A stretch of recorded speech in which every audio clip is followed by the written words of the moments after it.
Okay, it's time for Street Talk this week, and just in case there's anybody here that's listening on YouTube and you haven't heard the beginning bit, Gemma's at the other end of the house, I'm at this end of the house, I've got COVID, she's staying the heck away from me, and she's sounding a little bit tinny on the other end of the phone here, aren't you, Gemma? Because you're not next to me. Gemma, say hello again. Hello. So, hopefully, I'm just glad that this isn't episode 500 that's coming across like this. That's in a month's time. Better be over all this by then. Gemma, Street Talk this week. So we had Monday, Tuesday, Wednesday, Coronation Street, and it's all over. And I felt it. I quite enjoyed it this week. Did you enjoy this week's Corrie? Yeah, it was pretty good, wasn't it? It was pretty dramatic. It was dramatic, and there were lots of the youth this week, wasn't there? We had Kelly, we had Summer, we had Aadi, kind of all taking centre stage. Sam as well, though he didn't have a whole lot to say. Although tell you what, who did? They did a cracking job. Tell you who did have a lot to say this week. Elsie. Ew. But that Elsie couldn't shut her up this week, could we? Yes, this. Yes, that. Yes, the other. I know. Chatterbox. What was difficult this week, this is one of the hardest weeks ever for me to separate what went on into separate stories, because there was a heck of a lot of overlapping, wasn't there?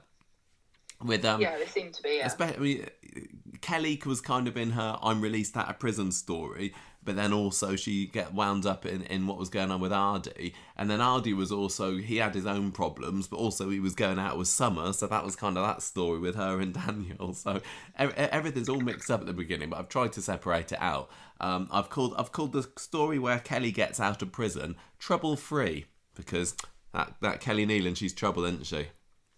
And now she's free. And now she's free. We'll then do the Mardy Aadi story. But do you like my other storyline title that I've got here? It's an hard knock life, because he's having a hard time of it at the moment, isn't he?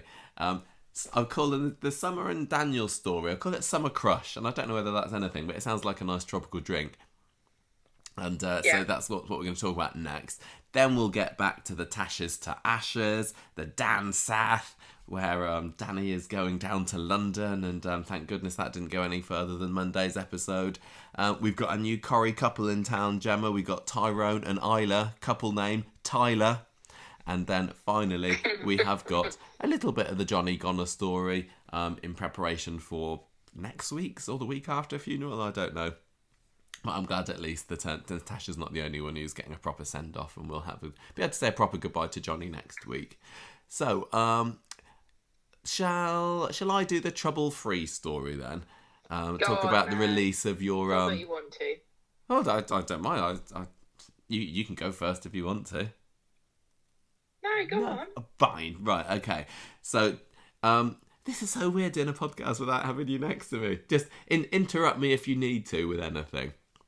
I don't really like this. I don't think we should keep this up. I don't think we should keep this up. I think we should probably not have COVID anymore and then be sitting next to each other. Well, I think it's quite likely that I've got COVID, so that's not going to work out well, is it? I think next week's podcast might possibly be like this again. I don't know. Right, so what we got? We got Monday then. Imran's there, been a great dad with Elsa. We got to see a lot of Imran and Toya on Monday, which was lovely. I never know whether we're going to have seen the last of Elsie, so when she popped up on the screen on Monday, that was a pleasant surprise. And he's there. Was he playing with the castle with her or something? I don't know. He's been a lovely dad.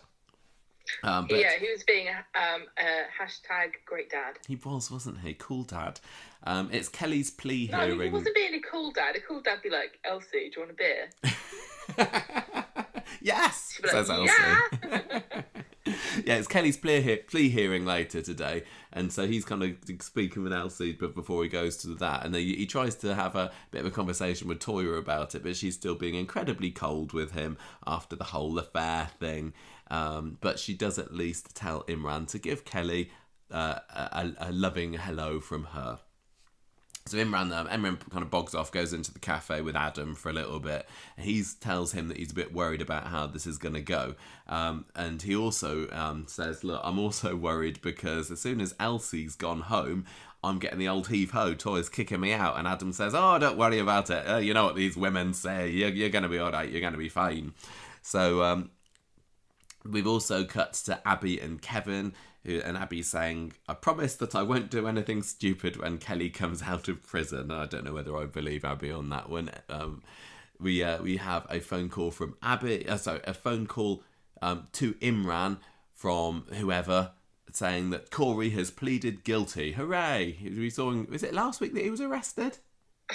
I don't know. I didn't know I was going to have a quiz. No, I know. Oh, this is you're not allowed to switch off when I'm doing this. You got to make sure you pay. I'm not switching off. I've got a bad memory, and I think it was once a week's over, I can't remember what happened. I think it was and last also, week that Corrie. The fact that this week was like 3 days in a row is completely threw me off of time scales. No, well, not only has Corrie pleaded guilty, but he's also said that Seb's death was nothing at all to do with Kelly. And now I don't know whether everybody would be in complete agreement with that. Nor indeed would I think that Corrie himself would necessarily think that. I don't think he'd say that. I thought that was a bit of crock, really. Yeah. Coronation Street really want us to forgive Kelly, don't we? Don't they? Nope. Never. if Corey's saying that it wasn't anything to do with her, then it couldn't possibly have been anything to do with her. But anyway, the only person who's worse on the street as a human being than Kelly is Tim. We've got a very strange view of some of these characters, haven't we? So anyway, I think you're being generous. I think it's just me. Abby's can't believe it. She's really chuffed. Imran's confirmed that Corey's going to get a life sentence, although for him that could be as little as 14 years because life sentence doesn't necessarily mean life. Abby's pretty miffed about that, but at least he's going down for a good old stretch of time. Later on, Imran's with Kelly, and he's telling her that Corey's confessed. She's completely overwhelmed with this news because, as far as she was concerned, up until this point, she was, going to be in prison for the next 15 years or so. Kevin is starting to get a little bit worried about where Abby is later, and Debbie comes round and says, "Right, don't worry about that. You need to get yourself home quickly tonight. There's something special going on." And then we cut to Abby in the Ginnel, and she's organising something. It sounds like she's being a bit shady, doesn't it? She's I think because of what the general tone of the episode up to that point, I think we knew that Abby was not up to something dodgy, but she was saying, "Oh yeah, is it going to be ready later?" Blah, blah. So what has she got up her sleeve? We'll find out in a minute. We then go to the court. Imran's wigged up again in his favourite attire, telling the judge basically Kelly's awesome. Her conviction was a grave and shameful miscarriage of justice, and he wants her released with immediate effect. And then we see that prosecutor there as well, and he's pretty much agreeing. He says, "Look, we haven't got any evidence to say that it was joint enterprise, so you probably should let her go, actually." And she does. This is the thing. This is so annoying. This is I think this is a miscarriage of justice, and it just goes to show you how courts work, really. Because if you're tried for a certain crime, but there's not enough evidence to say that you did it, you can get away with it. So if they had tried Kelly on assault or GBH or whatever the technical term is on, say, Nina or Seb, they might have been able to get the jury to agree. I know that she was involved, but because it was such a high standard of, such a high level of crime, and because it all relied on Corey's evidence, once he fell like a domino, the whole thing collapsed. Yeah, utterly, and it worked because she's free, isn't she? Judge comes back. Padam, freedom for Kelly Nealon, hooray! And she goes back to the centre. What's it called? The detention centre or whatever. And that friend that I thought was going to be a bit of a bigger character, but has only managed to have about 3 or 4 scenes. The one whose family was terrorised by Rick Nealon a few years ago. Kelly goes to say goodbye to her, and she just kind of gets almost blanked by her. But she says, "Oh, when you get out, people find out while you're inside. Your life's going to be over. Mud sticks, remember?" And Kelly has a bit of a lip wobble and then leaves. I thought this was kind of weird because I was really expecting some kind of weird, Disney-fied reconciliation between the two, where the girl's like, "Oh, I can't judge a child by the sins of the father," and all this kind of. Well, I just thought that Kelly would have a prison story, but she's been quite quiet, hasn't she? We've not really seen much of what's been going on in there. I can do without another prison story. I feel like if Coronation Street characters have been away from the street, they've either been in hospital or in prison. or in for Thailand. the last few years. Yeah, I know what you mean. No, it just felt like it was an interesting angle to have her locked up with somebody who had been at the receiving end of her dad's loan sharkery, but they didn't really end up doing anything with it at the end. But I suppose it was just to make us expect that things weren't going to be a bed of roses for her when she gets out, which they weren't. No, indeed. No, indeed. So Imran gets home meanwhile. No, indeed he do. Imran's massive smiles all over his face. Toya says, well done, this is all thanks to you. You worked jolly hard on this. Good job. Then the social worker comes round and she says, I've just heard from Kelly. She wants to move back in with you. And Toya and Imran say, yeah, brilliant. Of course you can come back with us. But turns out it's not as simple as that, because they're going to have that approval changed for 2 children. So they're fostering... the little contract thing says they're only allowed to have 1 child, and also Elsie's got a bit of a complicated background. Turns out that she can only stay with 1 child. So is this like when you adopt like a cat or a dog from the... I was literally thinking about this earlier. I was like, oh, it reminds me of when I'm looking through, like if I go on like the Blue Cross or whatever, it's like, this dog cannot be homed with cats. Yeah. And you just know that the reason that this dog cannot be homed with cats is because the dog will just kill all the cats and rip their throats out. So I can only assume that there's a similar issue with Elsie and Kelly, where you just know that Elsie's been murdering all of her foster brothers and sisters. I know, I'm really interested. On the quiet. I mean, that she was described as having been physically and mentally abused. She was a defenceless 4-year-old who's been physically and mentally abused. So it feels like she has had a bit of a rough background, but you never know. Maybe. I know. Maybe she's snapped. It was... We're being Tell you silly, what, but obviously there's a lot of horrible, traumatic things that could have happened to this poor child. Can you just imagine Kelly going back to live with her and then like waking up in the middle of the night one day with Elsie there with a shiv or something at her throat, standing over going, "Do you want to play with my castle? Well, you can't. Get your hands off my heffalump."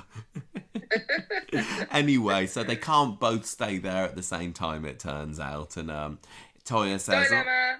"Hmm." Dilemma. Yeah, it was a dilemma. It totally was a dilemma. So she'll have to review the situation. Toya tells Imran, right, well, we're going to have to choose then. How on earth are we going to decide whether to have Kelly or Elsie? And they kind of weigh up the pros and cons of it. I guess we'll come back to this later, but it seemed like that the choice was fairly obvious. But I suppose as a viewer, you can. I don't think so. I mean, if you're Imran and Toya, I don't see if you've kind of made a commitment to these children to look after them and be their advocates. You know, how on earth do you decide? Yeah. Well, obviously, in real life, you just go, "Sorry, Kelly, you're nearly old Sorry, enough Kelly. now to look You're after a bit yourself." Of a murderer, and you can probably just get a job down boots. So bye.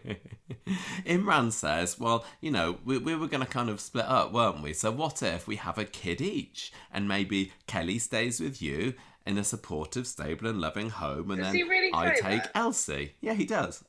He suggests that he take Elsie obvious. And she takes Kelly. That way. Yeah.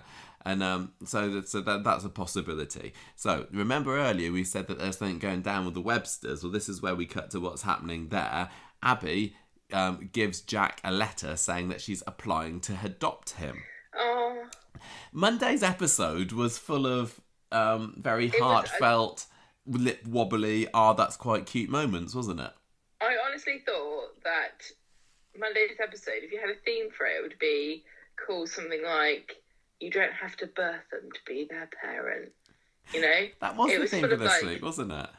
Unorthodox family units, which I really appreciate as somebody who obviously doesn't have any children, but would still really like to call myself part of people's families, even if I'm not biologically related to them. So the idea that you can end up with a family because you care enough about people, and then Jack says, "Abby, can I call you Mum?" That was so cute. That was You know, we talked last week about me having no empathy for anything and not crying at sad things, but there were a few moments on today's episode, including that made me go, "Oh, that's so sweet." And I'm not even a It massive was. Jack fan, but that was a lovely, lovely moment. And And I didn't feel manipulated or, no, you know, led about. I felt like it was all quite, I don't know, it wasn't really subtle, was it? But it didn't feel like schmaltzy or no, it overdone. didn't. It didn't. It was. I think they played that just right. And you know, Sally Carman's amazing anyway. So her reaction of I'm being accepted by this little boy was just spot on as well. So And isn't it lovely interesting stuff. also to see the difference between how Abby relates to Jack versus Leanne and Sam? How do you mean? Well, because they're both little boys that need a mum. Yeah. And the thing is, I think Sam's needs are a lot greater and Leanne's emotional tank is depleted. So it's a bit more of a fraught situation, whereas Abby, I don't know, it just feels like a more natural kind of a... Well, she's falling like over herself to Mother Jack, isn't she? And she... It feels redemption for Abby to have Jack want her to be his mum. Yeah. Because it kind of feels like it feels almost as though Seb and the siblings kind of mutually rejected, along with Abby, the idea that she was their mum. Like, she rejected them and they rejected her. Yeah. So this is kind of like, you know... Fourth time lucky.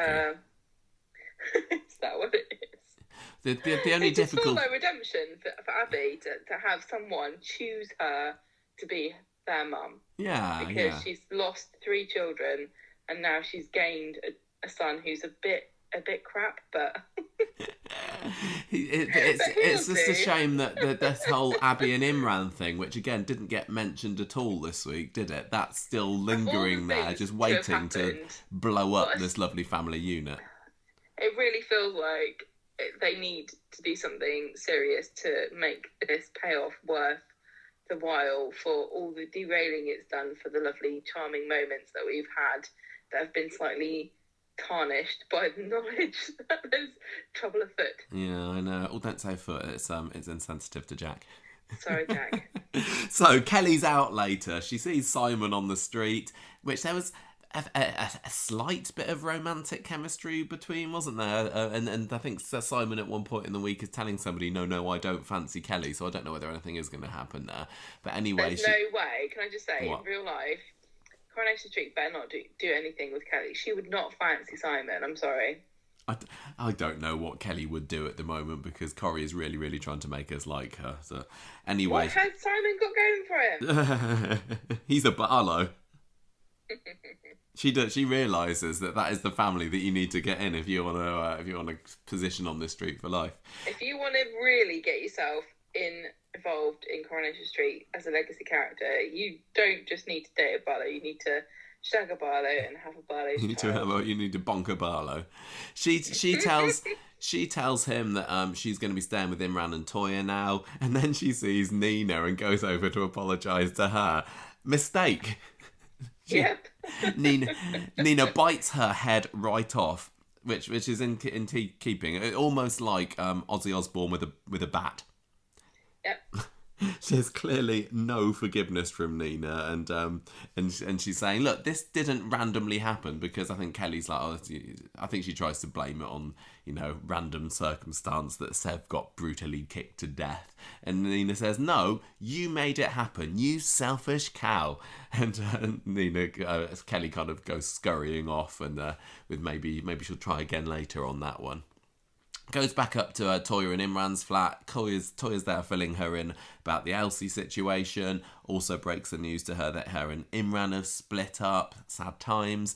And she tells her everything, doesn't she, Toya? Everything that she knows, because Kelly then gets pretty mad at Imran, but also kind of blames herself and the trial for causing it. And she says, if I hadn't been on trial, then Imran wouldn't have been upset the evening of the verdict, and he wouldn't have gone off and found solace between the legs of another woman. But she says, do you still love him? And Toya says, it's not just about that, it's about the trust. And Kelly says, look, he is a lovely, decent man, and there aren't many like him ran around. Even though he let you down, he would do anything to make it up to you. And she says, because he gave me a second chance, why can't you do the same for him? So this kind of gets Toya thinking.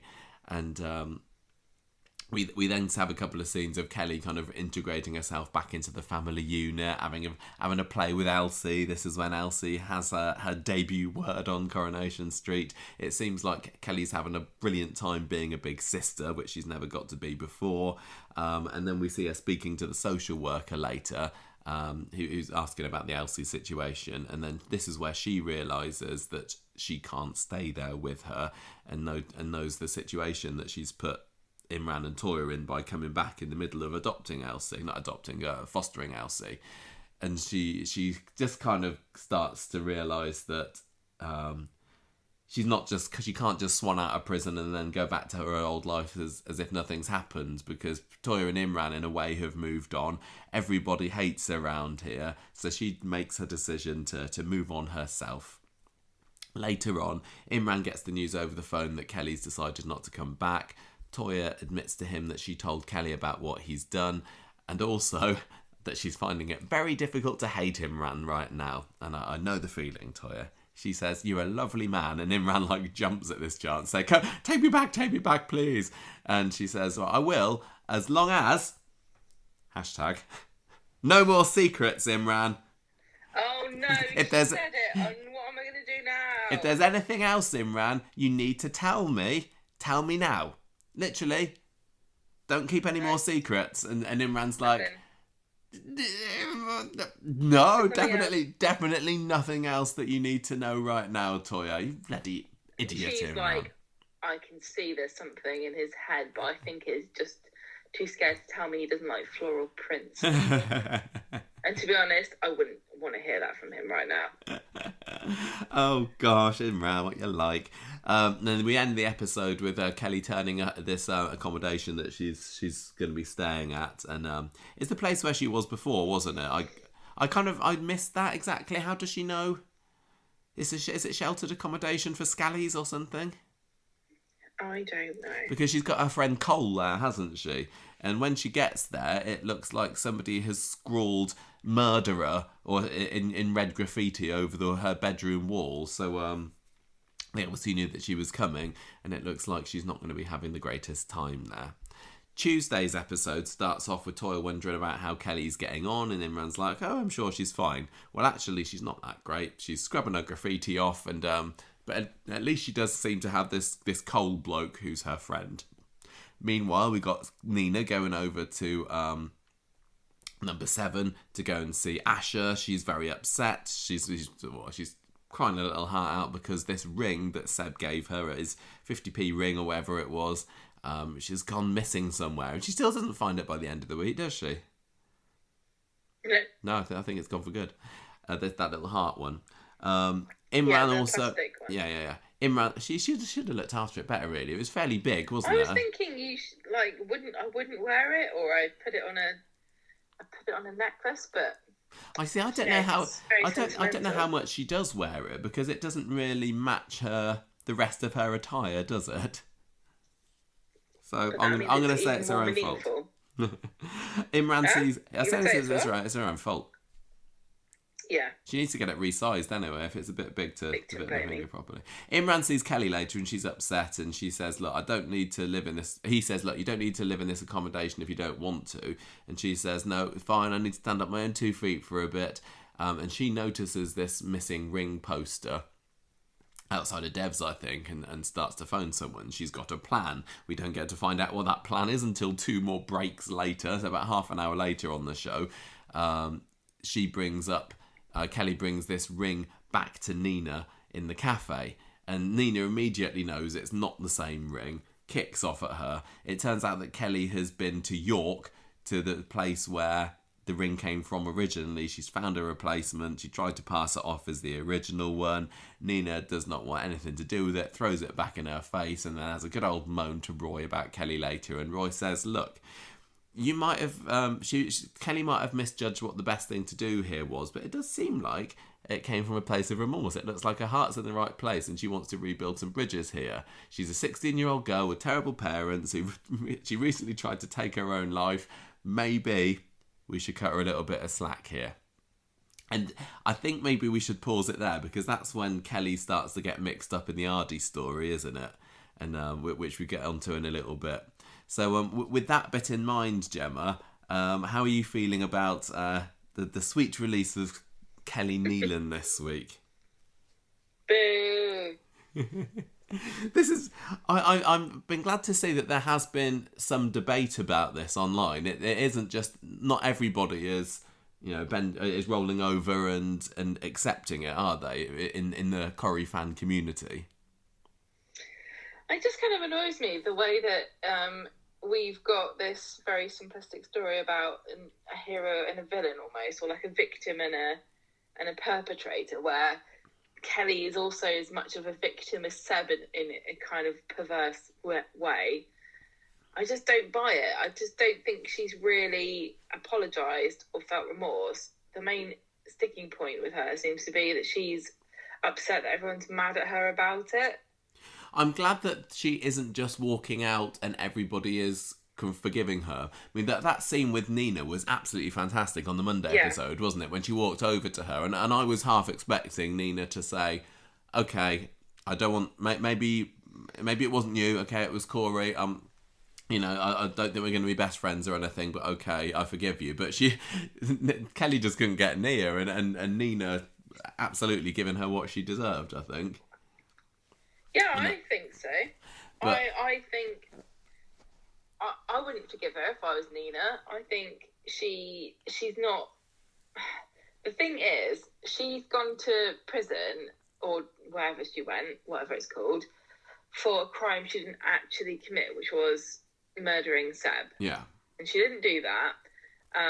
But she did other things, and she hasn't been punished for them. And so I feel like there's definitely been a miscarriage of justice here. And I just don't buy it's a mistake. I think she's made so many mistakes that have impacted other people's lives in really horrible, negative ways. And let's face it, honestly, this week we've realised that Dev's still paying money out to keep this video. Yeah, that literally that got brought up, didn't it? And that is definitely Kelly's fault. And Corrie. Huh? That's another thing. It's Kelly and Corey's fault that Dev is having to shell out to keep these videos offline, isn't it? Well, let's remind everybody. So Asha did a video for Corrie that she believed was a private video he wasn't recording.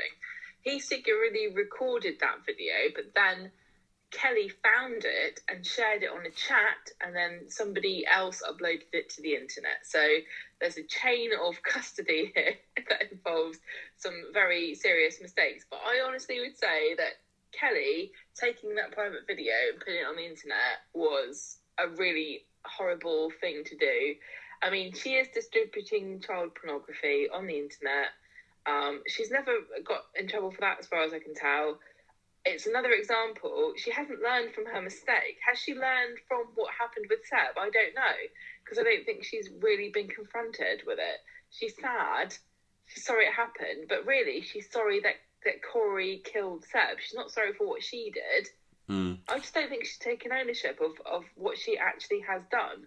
I don't know whether Coronation Street is just trying to deflect all responsibility. No, honestly, I believe they're going to brush it under the carpet, and we're going to have to all just get over the fact that, she's...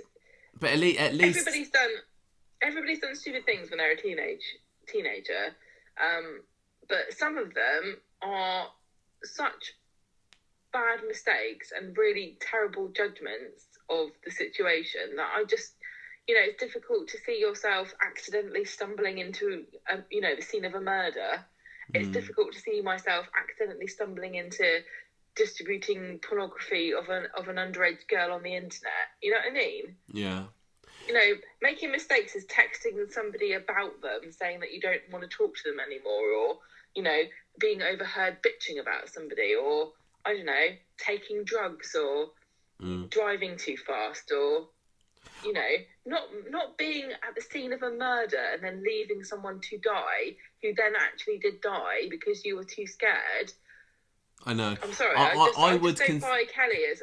honestly, I think everybody also needs to think about, if you're sympathetic to Kelly, and, fine if you are, but if it was somebody else, if it was, a big hulking, great big boy, would you be as sympathetic as you are if it was who it is, which is a little blonde cute girl? I honestly think she's skating by on her looks. I would consider myself generally to be a quite forgiving person, and I don't think I hold grudges particularly. Good job for me. Yeah, I definitely do forgive people, but in this situation, it just you're right. It doesn't feel like she's done enough to earn it, and yes, she's been through a rotten time these past 6 months, but at the end of the day, she was still there when Seb was getting kicked to death. I think that the way it was edited, where there were like a good 7 or 8 kicks, and she wasn't doing anything to stop him. And when we saw the flashback, it didn't necessarily line up timing-wise exactly with the original attack either. So I don't know how much she could have stopped him or said no or anything. We heard the laughter, but that was it. And yeah, like you said, she didn't ring for any help. And yes, she was worried about it, but this is really serious, and I'm glad that Coronation Street aren't just making everybody automatically forgive her, but you just get the feeling that, at the end of this little block of storytelling, people are going to be like, okay then, we've all, as a community, Weatherfield forgives you now, and that will be it, and she'll maybe get a few episodes worth of, oh, everybody hates me, or maybe she's going to do some grand gesture that will make everyone say, oh, that Kelly, she just pulled Ruby out of the road when she was about to get hit by a car or something. Isn't she a great girl? I don't know. I don't know whether... I think she's going to eventually get away with it because Coronation Street want her to become a Becky McDonald kind of figure. Mm-hmm. Yeah. It's really difficult. The Coronation Street have got the opportunity here to make it very deep and complex, and continue to have people absolutely hate her. I'm not happy about the retconning of her childhood and upbringing. I think that's a load of crap as well, because we were told exactly what her situation was, and it's kind of morphed since then, and they've added more details to try to make us more sympathetic. But what actually is the situation? Her mum was very distant, and her dad was a criminal. We don't know what they were like with her when she was a little girl. It could have all gone off the rails when she became a teenager. Her mum could have been doting on her when she was a little girl, and then as soon as she grew up to be a beautiful, young woman, her mum strikes me as the sort of person who would see her as a rival rather than a daughter. We just do not know what the situation was, but given the information, I guess you can make whatever decision you want to make about what the situation was. Yeah. But I just find that the actual facts that we were given aren't that bad. She had a really nice house. She went to a private school. Her parents were distant, but lots of people have distant parents. They didn't turn up to be murderers. No, exactly. It's weird also that we've got Corrie and Kelly, and Coronation Street is shying away from sort of calling them both privileged rich kids, but they are actually, because Kelly was a rich kid and so is Corrie, and they both were neglected by their parents, and they've both ended up attacking this poor couple who had nothing to do with them, but somehow Corey's being punished and blamed for everything, and Kelly is kind of completely innocent. Yeah. It just doesn't wash. What worries me is that the thing about soaps is that there's so much room for nuance because you've got so much more time with the characters, but they're chucking it all away. What worries me as well slightly about this is Coronation Street are going to make the viewers eventually forgive her. They're going to make it so that everyone forgives her now. she's a nice character, let's move on. But then probably she will go bad again because they'll, for plot reasons, they'll make her make another mistake, and then viewers will be like, hang on a minute, I didn't want to forgive her. You manipulated me into thinking that she was feeling remorse about this and that she was actually a nice girl deep down, and now she's done, whatever it is that she's going to do in the future, and I don't know whether I can trust you to make me to forgive her again. It's And the idea that she's kind of left the Battersby's house because it was a choice between her and Elsie, and she's being a selfless kind of, giving up her space so that somebody who had a greater need, Elsie, could take the slot. I mean, I don't completely buy this as a totally unselfish, sacrifice. I think Kelly is smart and resourceful. She's also, I don't think for a minute she's not manipulative, because she spent a lot of her time flirting and acting out, and I think she's learned a lot of her mum and her dad. I think she's probably thought to herself, if I get out of this, I bet you Imran and Toya will feel guilty. I bet they'll support me and try and look after me. I bet I can do something with myself. I bet I can, and also I'll have the place to myself, I'm in this sheltered accommodation thing, but I've got my own room, I've got my own space, I can do what I like. I just don't buy it. It's completely selfless. I think loads of teenagers, if you said to them, would you like to live with this couple and a babe and, a little kid, or would you like your own place? They go, I would like my own place, thank you very much. I don't think that is exactly what this sheltered accommodation is. And a lot of the things that have happened in the story with Kelly, I don't buy, because I think that they would be a lot more monitored than they're showing it to be. But I think it's part of Kelly's manipulation tactics. I think she knows that Imran and Toya have got a bit of money and a bit of influence, and I think that she thinks that if she moves out, she can pull on their heartstrings a bit more, and she can get them to give her other things that they might not, have been willing to give her, like money, attention, time.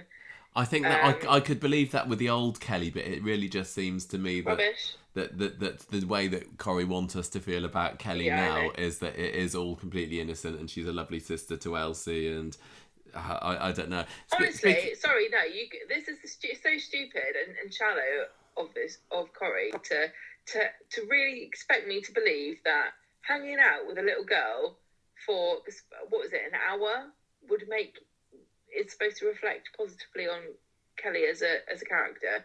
I would be absolutely beautiful with a child for an hour. You'd think I would be mum of the year. It's not the first hour where you meet a kid that's supposed to be the test of whether you're a good person or good around children or anything. It's a year later. When Imran and Toya are giving Elsie the attention and Kelly's not getting it, what's she going to do then? Of course she likes her in the first hour and she's playing blimmin', little princess castles with her. Anyone would. It's an hour with a kid. And Elsie's sweet, she doesn't talk. Speaking of Toya and Imran, what did you think about about how their relationship is going this week? Very, very soapy tropey, isn't it? It seems like it would make sense to me for Imran to have said, I'll take Kelly, because I was the one that wanted her in the first place, and Toya, you always wanted to have a little kid, you can keep Elsie. So when they suggested it was the other way round, that kind of threw me off guard a little bit. Toya just really has not ever struck me as somebody who particularly likes Kelly. No. She kind of admired her chutzpah at the beginning, I remember, but I didn't feel it was much more than that. She didn't even unveiled as a murderer and an unrepentant one, seemingly at that, and all the details and I think I remember Toya being reluctant. Well, she was reluctant to be her. Yeah, she was. She was reluctant to be sitting next to her in trial because Imran kind of made the assumption, didn't he, before asking Toya whether she would be her appropriate adult or whatever it was. But because it's quite one thing to expect. What's the word? Where you love someone no matter what. Unconditional love. unconditional love Like me of and your you. own child, but of a child that you're fostering that you've only just met. That's a big ask. Yeah, yeah. But anyway, Imran and Toya are back together again now, aren't they? For a little bit. I But could. there's a sort of a shelf life on there because of the no more secrets declaration.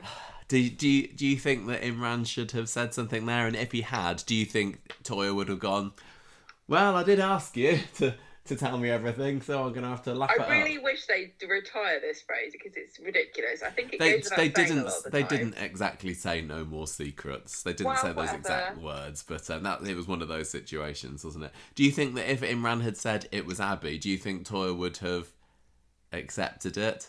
No, she would not have. She would have gone, Oh. "Oh, I can't believe this. I need more time to think."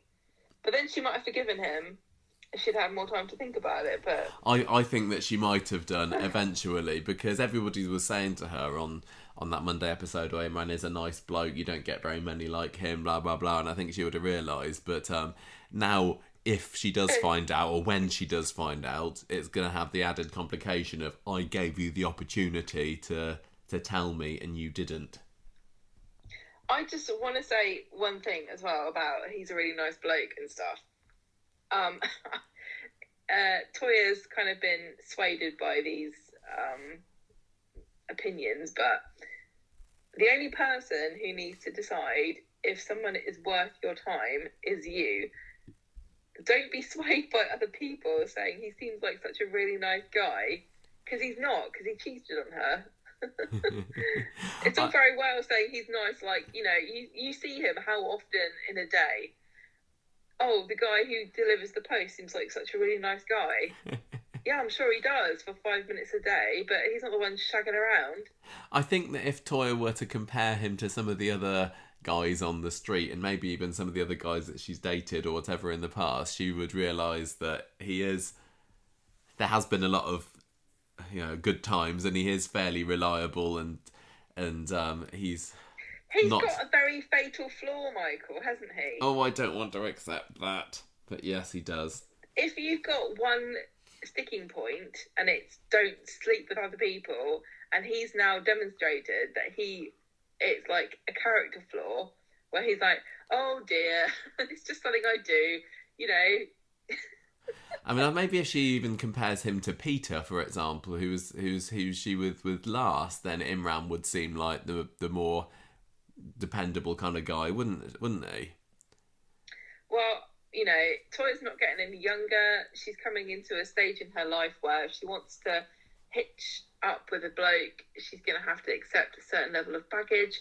But something tells me Toya would actually really like the baggage. If she's dating and the guy's like, I've got something to tell you, I'm a single dad and I've got 3 kids, she'd be like, brilliant, sign me up.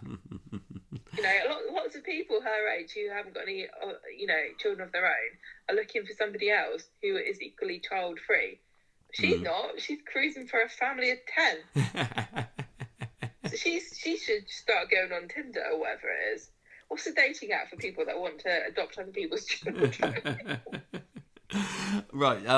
So that's been parked for a little while, hasn't it? I mean, it still to me feels like it's going to be Christmas that it's going to come out, but maybe sooner. But I'd be surprised if later than Christmas. But it's going to be very sad when it does happen, and I now find it very difficult to believe, unfortunately, that Imran and Toya can come back from this. No. I know. Ugh. Imran. Right. He's going to win the Dirty Dog Award, I tell you. So we were talking earlier about Kelly's redemption and everything, and it feels like that there's a possibility, another route that they're going to take for her to be redeemed is by putting her or pairing her up or befriending her to Aadi, who is a bit of a popular character with the viewers at the moment. And so should we move on and talk about what's going on with Aadi at the moment, and we'll cycle back round to Kelly again at the end of that. Yes, so we've got the Alahan stuff. So on Monday, Mardi Aadi. Marty Aadi. On Monday, Dev is getting a new car and it's got a mega box, and it's not a KFC mega box, it's something else, which we I don't know loved about. everything about Dev and his new car this week. He was so excited about so that relatable. car. There was the bit, I can't remember whether it was Monday or it must have been Tuesday when he got it, when he kind of walks out of the shop and he's doing little hand jives and everything, and down the street to pick up his keys and everything. He's like so excited about this car. I love him. He loves this car. It's got extra storage or some kind of... I wasn't really listening because I don't care about cars. But I kind of didn't really put together why he was getting this new car. It's because his old car blew up with kids in it. So he needs a new one. He's very excited. He's getting a bit cringy. And Aadi is embarrassed because he's doing this in front of Summer. And he says to Summer, does Aadi... I think I preferred it when he left me to die. Yeah, it felt like at the beginning of the week that Aadi and Dev were on better terms, and that Aadi had kind of almost forgiven him or was on his way to forgiving him. It's because, I just want to say, I think it's because Aadi is such a fun character seemingly to write for, and he and Dev's kind of, I don't know, funny relationship is so endearing that I think that the writers couldn't help themselves but to write funny lines that didn't feel... They felt like, you know, low-level disses rather than a son who's mad at being left for dead. Yeah. Truly by his dad, but it's also, I guess, the way that it's delivered too. I think that Adam some of it felt a bit sarcastic rather than truly heart-wrenching.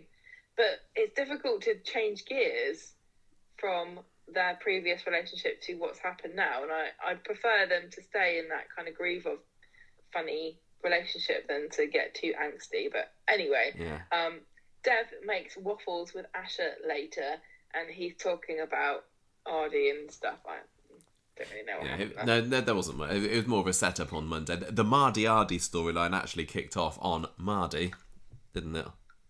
That's right, Tuesday in French. Aadi is telling Summer that he's got this apprenticeship in London, and do we ever find out what it's for?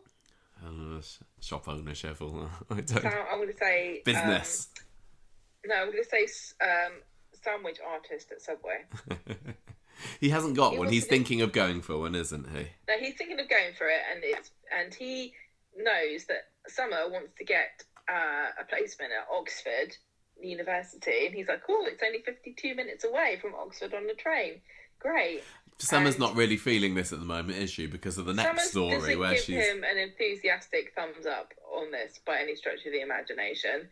Dev then tells Aadi, because Aadi sort of said to him he wants to do this apprenticeship, and Dev's like, but you're my deputy manager of all my businesses.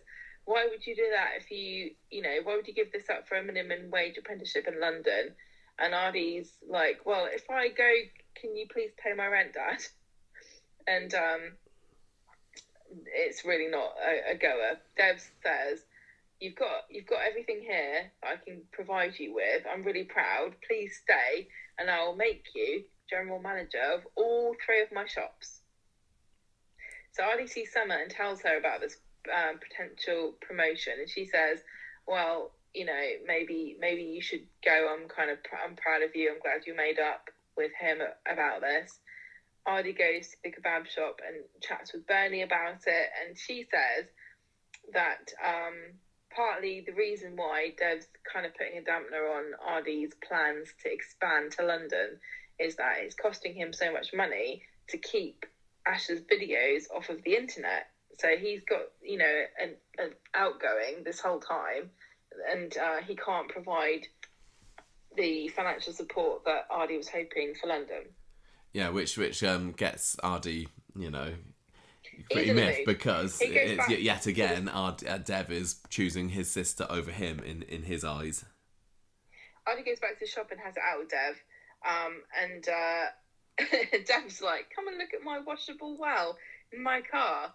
He says, look at my new whip. That's right. He leaves Aadi in the shop, and Aadi gets drunk on gin, and he closes the shop early, belligerent to a customer. That was funny. I can't remember what he says. He says there's some kind of family emergency, and this extra the customer's just like, okay, and then he kind of swaggers off down the road, didn't they? Huh? I knew you should have gone to the cop. Yeah. Aadi keys Dev's car, brand new car, and wonders, that's the last we see of it. Then we see Officer Craigie. He's on the case. He is investigating the mysterious. What is it? Is Dev's car turned up somewhere?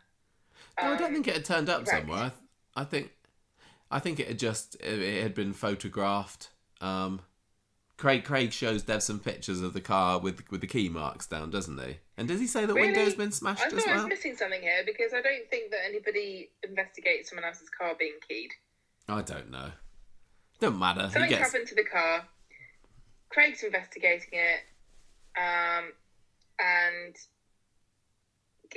Dev says it was Kelly that must have done this. So Craig goes and asks Kelly to come to the station to answer some questions. Yeah, because I think I missed this out in the notes earlier, but at some point earlier on, Dev kind of has a bit of a sarky chat with Kelly when she's trying to make amends with him as well. Kelly tries to come to the shop, and he's like, "No, you can't come in the shop." Yeah. Basically. So she's been barred from the corner shop. Yeah. Good. She should be barred from everywhere. Summer finds Aadi drunk outside, and Aadi says to Summer, "I wish my dad was dead like yours." Bit harsh. Kelly is at the police station. Imran's come to help her, and she says, "Oh, is everyone going to blame me for every bad thing that happens now?" And then Craig comes in, and she's got this alibi that she went to York with her friend Cole from the detention centre, because this is when she's going to look for Nina's ring. And he's basically said, "I never went anywhere with her. I don't know what you're talking about." So Summer takes Aadi to speed dial. Asher rings. Summer doesn't say that he's in such a state. She gets told about the car, and Aadi's like, I don't know what you're talking about. Lies. Yeah? Yes. It's difficult for me to know if you can hear what I'm saying. No, I can definitely hear you. Sorry. Yes. Okay, because you might have been cut off, and I could be talking to myself for half an hour. Wednesday. On Wednesday, Dev gets a text about the police, and he's pretty sure that Kelly's the one that's done this to his car, and that she's going to end up back in prison. Yes. Now, this is also the day that Aadi confronts Dev about the inequality in the relationship that he perceives between he and Asher, where he's accusing Dev of spending all of his money on keeping Asher's videos off the net, and Dev's like, "Okay, fine, if this is what you really want, if you really, really want to go to London, I will support you." And then Aadi sort of, it becomes apparent that's not actually Aadi's real problem.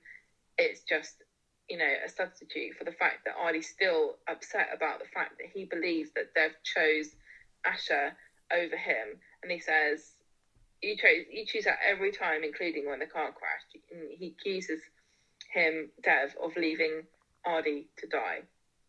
So we finally get to hear this, this finally comes out, and Dev tries to explain, like, nobody came first, but Asher needed my help more than you did.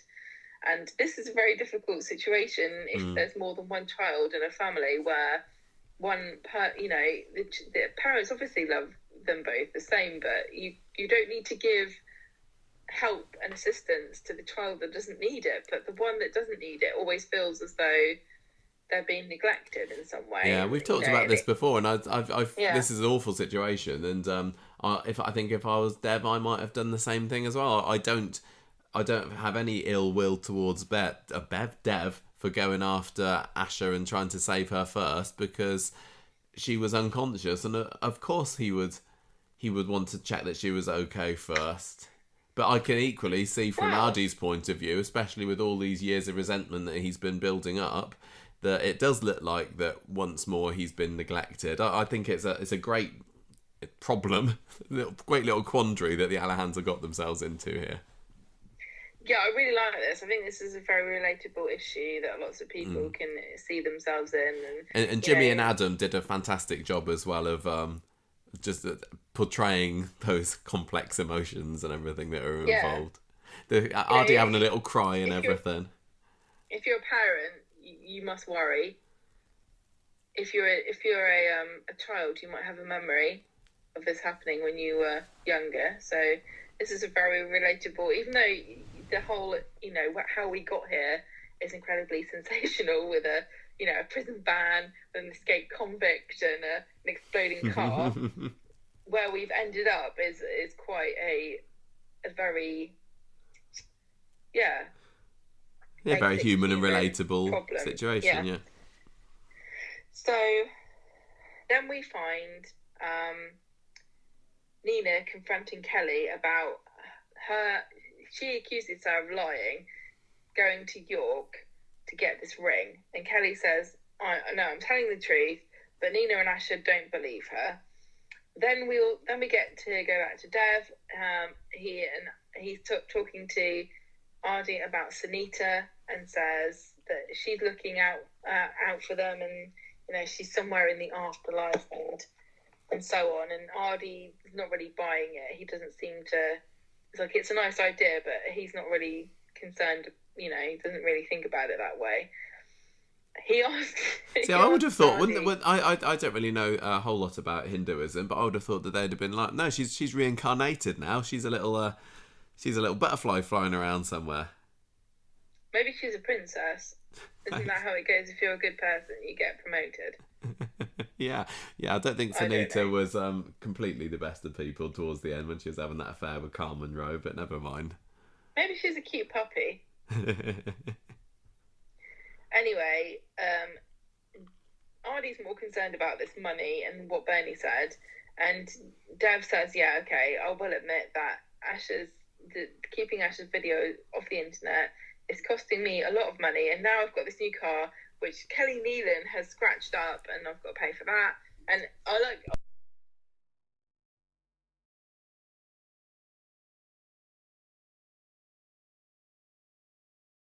But I have to pay for everything, and I'm the only one that's earning money. There's only one parent in this house.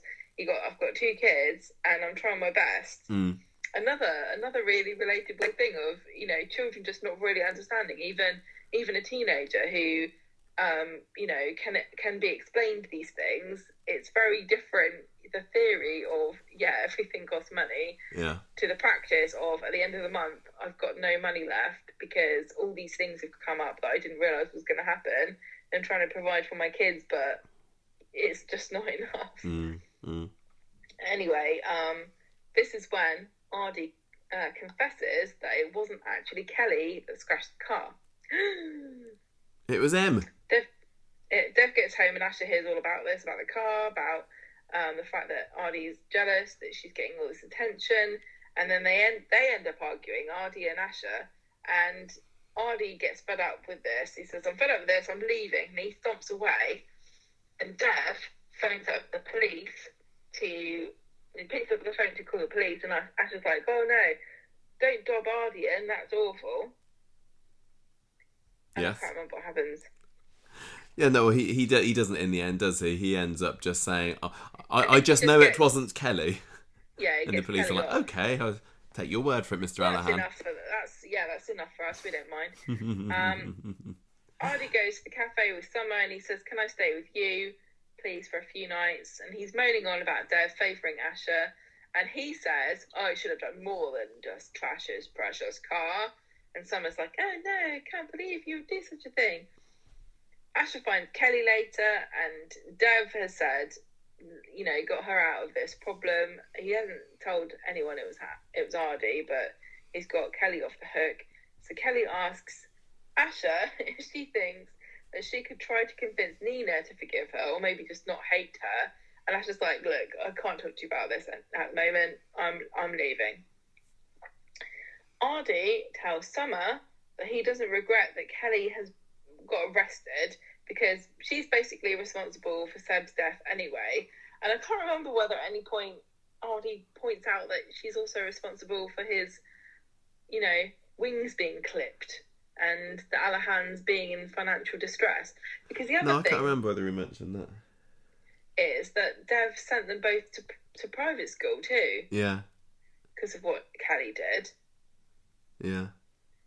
Honestly, I don't know enough about keeping raunchy videos off the internet. I don't know whether you can actually do that. I think we talked about it at the time, and it's like, I've never tried, but it feels like trying to stop a video from spreading on the internet is a bit of a fool's errand.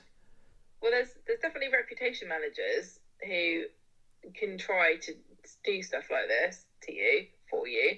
But I think that I didn't realise it was sort of a really ongoing and intensive monetary outlay. Yeah, I don't know. I don't particularly buy it, but fine. All right, Dev's doing it. I don't know either. I hope I never need to find out. We're going to have to delete all those videos that we recorded. So he says he's moaning. He's basically moaning about Dev, and Summer's like, "I'm sick and tired of you. Your persecution complex," and she dumps him. Oh. Aadi finds Kelly in Victoria Gardens and apologises to her, and then they have this, like, you know, the Yorkshireman sketch from, is it Monty Python, where they're like, well, when I were a lass, we never had any water. We had to suck moss off the side of the bricks. You were lucky. My dad were a loan shark. Yeah, exactly. They did have a bit of a competition about who's had the most terrible upbringing, didn't they? Yeah, they have. And the pair of them are such privileged little twonks, I can't believe it. It's know. Like, my mum didn't pay... But, you know, this is what teenagers are like. I'm sorry if you're a teenager listening, but I really hope, for your sake, that when you get older, you'll realise that your childhood was not as bad as you thought it was. You know, there's his auntie going, oh, when I was young, my dad thought I was a golf prodigy, and he bought me a golf club, and you know, and there's Summer Kelly going, oh, my parents gave me 50 quid to go to town. All right. I understand that having loving parents is you know, really important, but Aadi really doesn't get how good he had it growing up. I know that he had a lot of sad times, but think of all the happy things, you know, Mary and all the nice things that she did for him, and Deb cares so much about both of his children that Aadi cannot see at the moment, and I think the jury's out on Kelly. I know, if you want to look at somebody who had a rubbish childhood, like Seb, for example. Seb, honestly, is the best of the three as far as being a good person seems to be, and not wallowing in self-pity and trying to make good out of what you've got in life. He raised his siblings. His mum was on smack, and he lived in squalor and filth. And these two really privileged, you know, money doesn't solve all these problems, but they never had to worry, I don't think, these two children, about money. No. You know, look back on some people's childhoods, and you'll find children worrying about the mortgage, or worrying about how their parents are going to pay for school uniforms, or being concerned about going on school trips. These kids never worried about that kind of stuff. They had other problems, yes, but they didn't count any of their blessings, and they've had plenty of those to go around, I think. But that's just me on my high horse, I guess. I've never had a sister that made a sex tape, so I can't relate. So yeah, Kelly's opening up about her, you know, the fact that she's starting to think her dad's maybe dead. He hasn't been seen for years.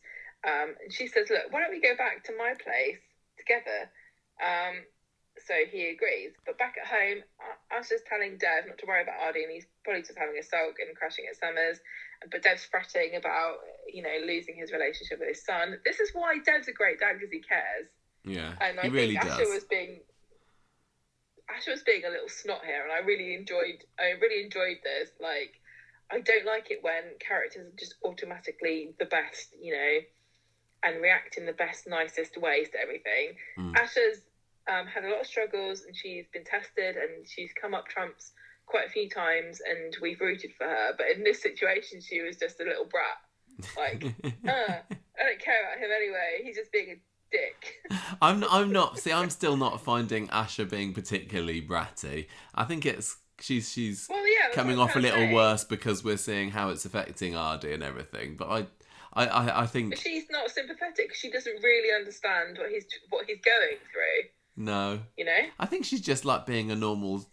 I mean, Yeah, we've that's what seen I mean. lots of siblings She's will just being a fall out normal and they won't teen. see eye to eye. And I know they're twins and everything, but it doesn't automatically mean they're going to have this perfect bond. I think No, it's just a normal I think sibling relationship that they seem to have, very usual. But I don't see her as being the like a princess or anything like that. I also don't think she's automatically sympathetic, which is quite relatable for me because I'm also the same way. I don't, if it's something I'm involved in personally, she's thinking of herself first, which is a teenage thing to do. Yeah, exactly. I think she's doing fine. I thought this was well I'm not written. hating Asher at the moment.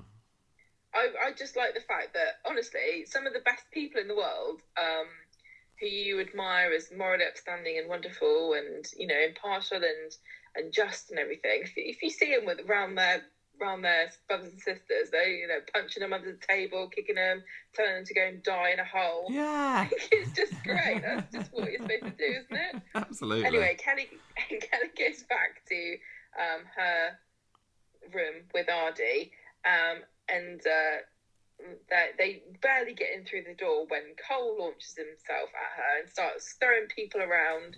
Aadi's thrown on the bed. She's held up against the wall. He's saying to her, you gave my number to the police. You said that I was your alibi to go to York. I told them I didn't go.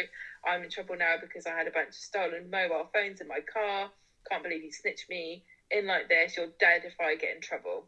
I thought that was a really exciting end to the episode. That was like, Yeah. usually by the end of the episodes like that, things are winding down for the final scenes. But when she got thrown against the door, then I was like, oh, it's still going right to the very end. I really enjoyed that because I had been a little bit confused up until that point about why Cole had denied taking her to York. And it's like, oh yeah, that makes sense if he was up to something dodgy. Yeah. So yeah, she and Aadi were shaken, and I also kind of like the realistic way that the scene was that this bigger boy came and kind of beat the snot out of both of them, and Aadi wasn't the brave hero of the day and didn't stand up to him and push him away and go, no, leave my girlfriend alone or anything. He was also thrown on the bed. Because this boy is bigger and he's stronger and he's tougher, and Aadi, for all of his moaning about his bad tough upbringing, is like a private school mini golfer. Yeah, I don't think he's really used to people like Cole particularly. I was just saying, I don't think he's particularly used to people like Cole, is he? No, so, and honestly, I think if Cole had been in Victoria Gardens talking about his upbringing, I think he would have won the competition, and he's had the worst life. Yes, I think you're right. But does it look to you like Aadi and Kelly are going to be put together as a couple? Because I already got a shipping name for them, which is R. Kelly, of course. Oh, I don't know. I think she's bad news. I think so too, but I think that fits perfectly in with the story because, like I said earlier, putting her together with a character which is pretty much universally loved at the moment, Aadi, and I know not everybody likes him, but pretty much everybody seems to think that he's the best thing since sliced bread. And then also it makes for a very interesting dynamic for him to be going out with her when she's like the arch enemy of his twin sister and her girlfriend at the moment. It all fits very nicely into a very difficult situation. I mean, imagine what Asha would say if she finds out that her brother is going out with somebody who she still considers as being behind Seb's death, and what's Nina going to say as well? And is that going to make things more difficult between Nina and Asha to have them two as a couple? It's a good job. I mean, did the Alahans celebrate Christmas? It would be very awkward if they did. I don't think we've ever seen them doing anything festive. I can't remember. I can picture Deb in a Santa hat. Christmas in this country doesn't feel like a particularly religious celebration. It feels like anyone who wants to have a turkey just have one kind of a thing. So I think they've done festive things. I think that they have. Well, the Hindus are very accepting of all different faiths, and they'll join in with everything, won't they, and celebrate other people's deities and what have you. Sounds good to me. What's that got to do with anything anyway? Well, I'm just thinking about around the Christmas table with Aadi and Kelly and Nina and Asha, and then there's Dev going, well, this is awkward. Yeah, no, I definitely wouldn't be surprised if it's going to go down that route. I think it's almost too perfect to have those two together, but it could be a way to try and redeem Kelly in the viewer's eyes as well. I don't know. It's very interesting that we predicted some kind of Machiavellian business scheme from Aadi trying to bring down Dev's business empire, and so far all he's done is just close the shop early. I don't know. I just don't know whether he's smart enough to be able to do it. Or did we kind of like jump the gun on that idea and run away with ourselves? I don't know. I don't know what Aadi is and isn't capable, because we've seen, like, when he was first getting involved in the shop, he was a bit comedically rubbish, wasn't he? So I don't know whether he'd have the mental capability to... Yeah. Incompetent. But they have made a big thing this week of saying, yeah, this isn't exactly brain surgery, it's just running some shops. But I was a bit surprised at Dev saying, oh, you can be general manager of all three of my shops. I mean, I don't know whether he truly believes that Aadi is capable of that, or whether he's just desperately saying anything to try and get him on his side. Is this a symptom of Dev kind of smothering his children and not allowing them to fall on their own merits and deal with the consequences of their action? You know, like, I understand Dev's trying to protect Asha from this video that's online, but if he didn't do anything, what would have happened? Would it have just gone away itself? Is there an argument to be made that she should, you know, it's illegal anyway, nobody should be watching this thing. Is it going to be of any kind of negative consequence to Asha in the future? Anyone who's looking at videos like that, I don't see how they can give themselves the moral high ground over somebody who's in a video like that. Yeah. You know, it wouldn't surprise me if it comes back at some point in the future, though. You know, maybe 10 years down the line. Soap, but you know, is Dev just throwing money and resources at his children to make up for some of the things that perhaps, you know, just... It's partly making up with the fact that it's because he's the only parent and he feels like it's his duty, he's the only one who can protect them. Also, he wasn't around for the first 5-6 years of their lives, because Sunita had moved away from Weatherfield, hadn't she? So I think ever since then, he's been doing... He will do anything to protect his kids, but protecting two at the same time where there's a financial... Yeah, I think... Would it actually be better for Aadi to go to London? I mean, you know, if I was Dev, I might be thinking, oh, if he went to London, he might learn some things. He might pick some stuff up. He could come back and, you know, we could together then apply those things to the company. Is Aadi actually going to be responsible for anything, or is Dev just going to give him this, you know, this job title that doesn't actually do anything? Is he going to be one of these entitled little rich kids, you know, son of the manager, son of the owner, who just has a vanity title that doesn't do anything, just gets money? Yeah.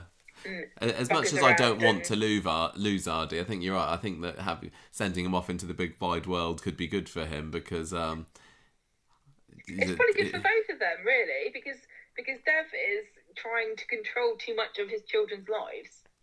Yeah. You know, Asha's an underage child in this video was unfortunate, but if she makes another video in, you know, 5 years' time, is he going to take that off the internet?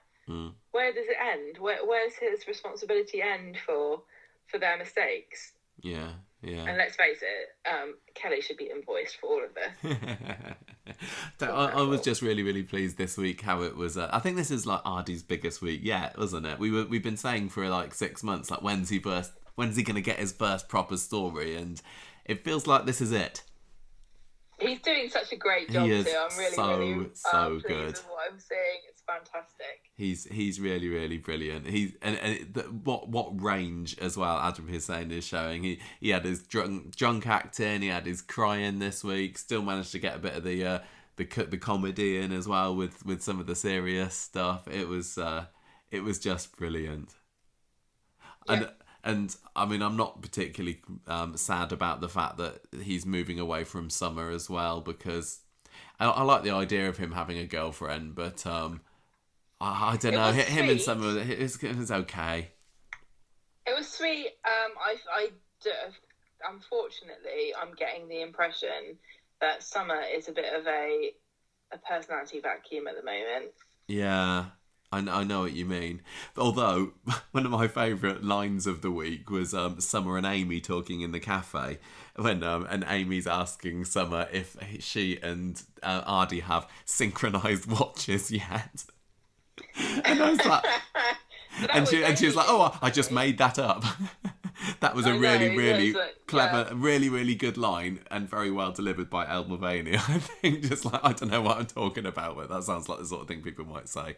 Well, It she was, knows what she's talking about. She's a mother. yeah, but I suppose that's another example of the fact that Aadi is very naive to the world. If he's not synchronized watches with his girlfriend yet, and his dad has been there to protect him every second of his life. So maybe he does need to stand on his own 2 feet a little bit. I'm kind of glad that there's a few teenagers left on Coronation Street that don't just jump into bed with each other Me immediately. too. Because Me too, and it's another reason why I love Aadi so much. He's definitely yeah, showing respect to Summer and there's everything. something wrong with it, but it's also I don't want the impression to be that this is a very normal thing, because I think that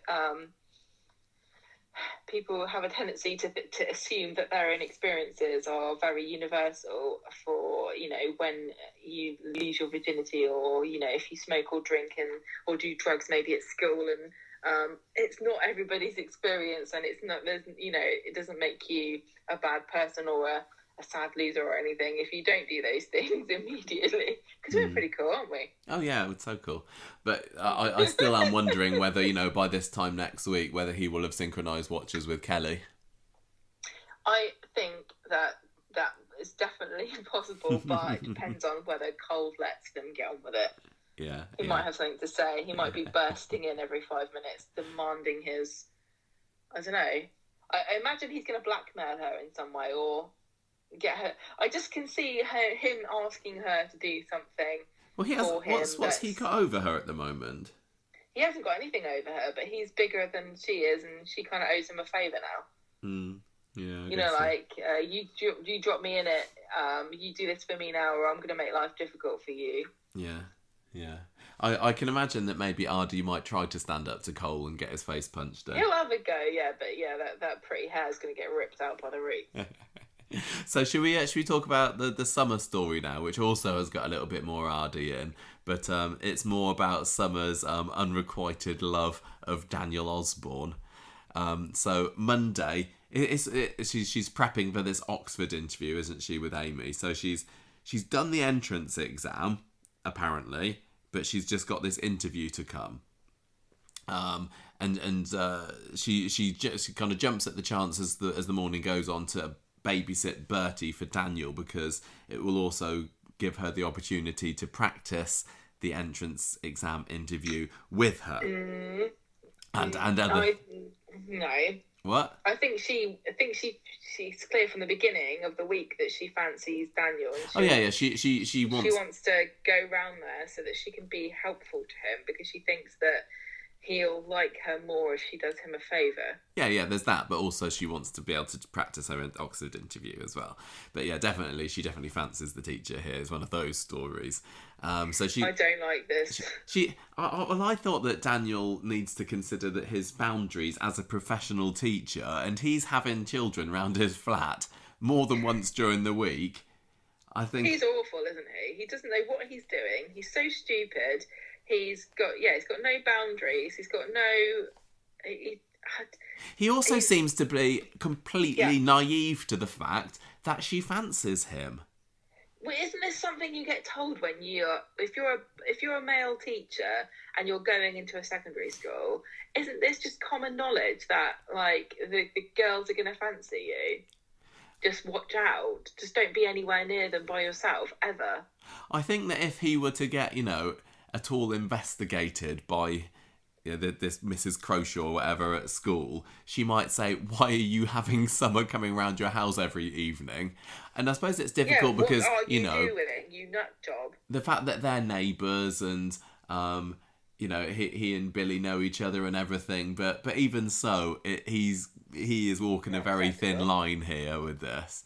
But anyway, It's really unacceptable. yeah. And Well, even the fact that was it on Tuesday she does some tutoring of Max in Daniel's house. I mean, surely there's somewhere else that they could go. I know that it she was doesn't make looking any after sense. Bertie, but yeah, And be also the careful, other thing Daniel.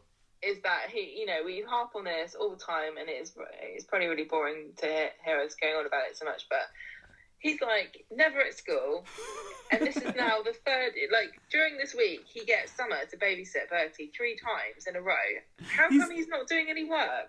I don't want to. I wasn't. Well, did I want to say anything? I don't know. It appears that he teaches about 3 children because, as really well as Coronation Street is now doing at bringing the actors together and having more characters on scene, the school scenes that appears that he's got Summer and maybe one other child in his class. But yeah, and then the sense of time isn't quite right because he's finishing school and getting back to the street when it's still daylight. When he had a scene in the cafe before school, maybe it was Tuesday's episode or maybe Wednesday, I can't remember, the clock on the wall said it was like 8:40, so I was thinking, why are you still at the cafe at 8:40 in the morning? But once the school scenes are over, there still is an awful lot of episode for him to be getting on with things, and he's got time to go off to the theatre. He had his PTA meeting on Tuesday. Why Daniel, as somebody who has only just been a teacher for 6 weeks, why he's going to PTA meetings, I don't know. It's not really a completely realistic portrayal of what life for a newly qualified English secondary school teacher would be doing. I think that he would be, drowning in essays all night, every night. But hey, what do I know? I'm just a primary school teacher. Maybe these secondary school English teachers really do have it this easy. And if you think that was contentious, you just wait till we say our insider knowledge about how the sinkholes are completely wrong. Anyway, so Hang on. What? Sorry, I've got to stop now because my headphones have run out of battery. Your headphones run out of battery. Can you just take them out and it still keeps going? What's going on? Where's Gemma? Can you hear me? I can hear you now. You just speaking. Are you going empty-eared? Yep. Okay, well we'll keep on going then. This is fine. So anyway, she goes round to Daniel's flat on Monday evening, kind of making herself comfortable there, and when it's all over, she sees Aadi and asks to hang out with him, and now he asked to hang out with her, and she's like, "No, you're all right, actually." But she does go out with him after all, and nothing particularly happens there. It kind of mostly kicks off on Tuesday when there's a bit of a flirty situation going on between Daniel and Daisy, and this is reminding the viewer that they're kind of sniffing around each other at the moment. Summer does her practice interview with Daniel at school. She's really flustered. She's completely flubs it because it's Daniel that she's talking to, the object of her affection. She's able to talk about this Speak and Save campaign that she did after Aidan's suicide. She can't remember the name of the book that she's reading at the moment. But then also, I honestly can't believe that she doesn't have a decoy book. Yeah, just say, I don't know, War and Peace. Reading a book about a woman who saw a murder and she doesn't know if she really saw a murder or not because she's a bit of an alkie. Yeah. Don't say that. Say you're reading Pride and Prejudice or something. I think that Summer's character is... I know it's been a bit different since Harriet Bibby's taken over anyway, but I just couldn't believe that the way that Summer is acting in a variety of ways this week corresponds with the old Summer at all. I think that Summer absolutely would be able to come up with a book straight away, and I don't necessarily believe... I'm not saying that she wouldn't fall for her teacher. Maybe the old Summer would, but I think the way that she's being a little bit ditzy about the whole situation this week is not necessarily in character for her. Now, I don't remember at school, I don't think that anybody in our school, because I said last week I went to an all-girls school, so I imagine the teachers who were male were on high alert watch out for any kind of inappropriate behaviour. Where have you got your phone at the moment? Because you sounded very... Can you hear me better? I can hear you much better now. What have you done differently there? I'm just holding it up. Oh yeah, that's better. That helps. Yeah, so I don't remember anything like that. The only teacher that was remotely, I don't know. Most of the teachers at my school were just very professional, and there was one who definitely thought he was very cool. He drove a motorbike and he wore a leather jacket, and he was the music teacher, and he definitely seemed to caught the attention of the girls. He turned out to be a paedophile. Oh. So that wasn't so good. But I think that this kind of idea of a girl fancying, just to be clear, all the girls knew he was a creep, this teacher in our school. Oh yeah, I remember, because he was in like the papers like 10 years ago or so, wasn't he? It's that one. But I don't think it's unusual. What I'm trying to say here, I don't think it's unusual for a girl or a boy to have a crush on their teacher at school.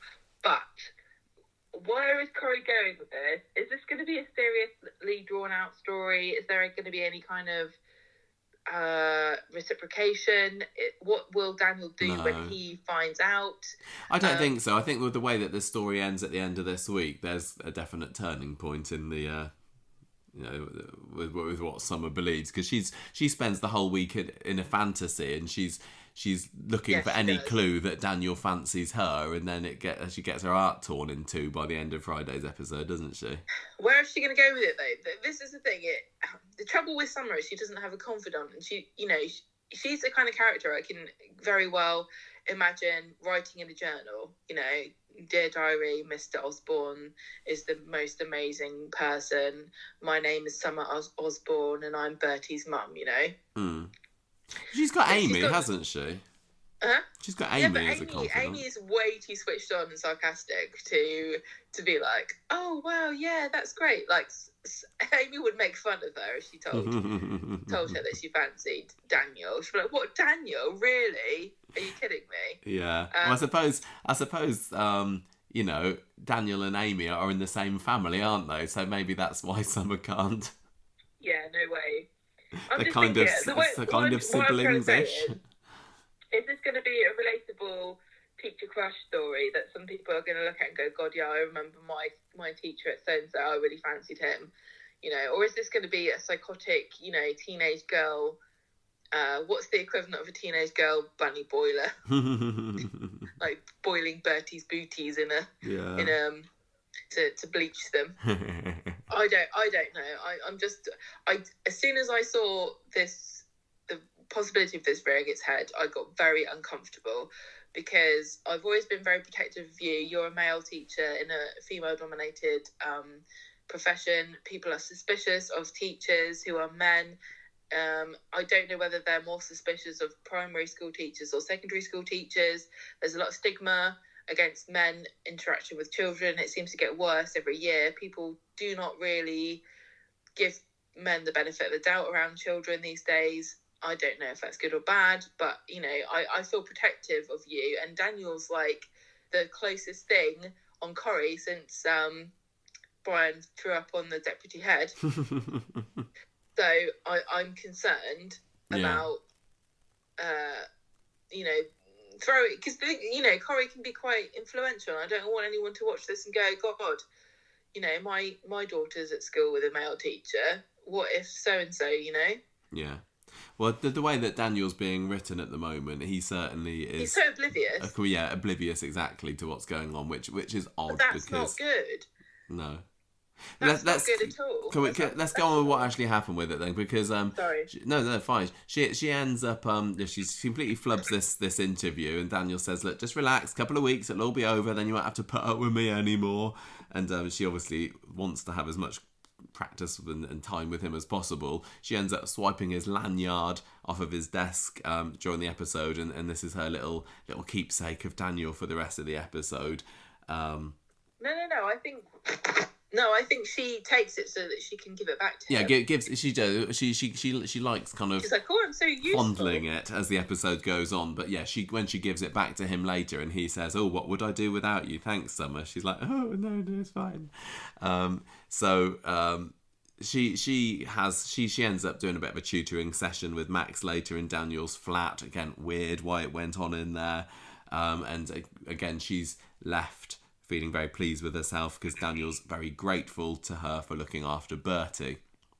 And there's a bit of a misunderstanding, a bit of a classic Corrie misunderstanding at the end of the episode, because as she gets kicked out of his flat, when Adam comes back, she inadvertently hears Daniel and Adam talking about Daisy, but she doesn't realise that it's Daisy that they're talking about, because Daniel's telling Adam, "Oh yeah, I quite fancy her actually," and Adam's saying, "Oh, I don't think that's very good that you two are together. I think you need to be careful." And Daniel's saying, "No, it's all right. I know exactly what I'm doing." And yeah, Summer is left at the end of the episode thinking they're talking about her. Oh dear. So on Wednesday's episode, Billy and Summer are talking about this performance of The Importance of Being Earnest that's on in town, which Daniel wants to go and see. Daniel and Adam are still talking about Daisy. Adam saying that she's not right for him. It's hardly a meeting of minds, etc. Oh, and this is where Daniel says, "Oh, are you saying that me and Sinead are a meeting of minds?" I think he kind of disses Sinead. Total diss, and it's just like his dad too. I know. Ken and Deirdre. Yeah. I fancy anybody, however intellectually inferior to me they are, is basically what Daniel was saying here. Well, I think Ken and Daniel both get off a little bit on being the superior one in a relationship. Totally. Honestly. Totally. But Summer later gets the idea in her head that Daniel's going to invite her along to this play, doesn't she? Because she sees the tickets on his desk. Is she talking to him about she's doing the play, or she... No. She's got some kind of connection to this play too. Did she? Oh, I can't remember. I don't know. All I saw was that she sees... They talk about it together. Yeah, but I can't remember what it was. So I think at the time I didn't realise it was going to be important, so I didn't really pay any attention to it. But I just say at this point that I was in The Importance of Being Earnest at our school, and I played Gwendolyn. Oh, well, yeah, I don't know anything about it. A handbag. That's an insider thing for us Ernest fans. This is also what Ernest Bishop and Emily Bishop put on in the 70s or something, didn't they? Yeah, they did a version of this play. But anyway, Daniel asks Summer later if she's available this evening, and then it's like, for babysitting, and Summer is gutted because she thinks that she's got it into her head that the teacher is inviting her out to a play, and so she ends up having to babysit Bertie again, and she's upset at this point because by now she's dumped Aadi, and Daniel isn't telling her who he's going with. He says, "Oh, I'm just going out with a mate," and even afterwards when he comes back, they say, "Oh yeah, I went out with a mate. We had a lovely time actually." And when Summer's outside, having been sent home by Daniel afterwards, she then sees Daisy sneaking up to the flat, and because he phones up Daisy and says, "Oh, the coast's clear, you can go." So Summer, his little heart is broken because she thought that Daniel was holding a torch for her, but actually he's only got eyes for Daisy. Well, that won't last. Yeah. Daniel has been warned multiple times by Adam now that he's playing with fire going out with Daisy, and he's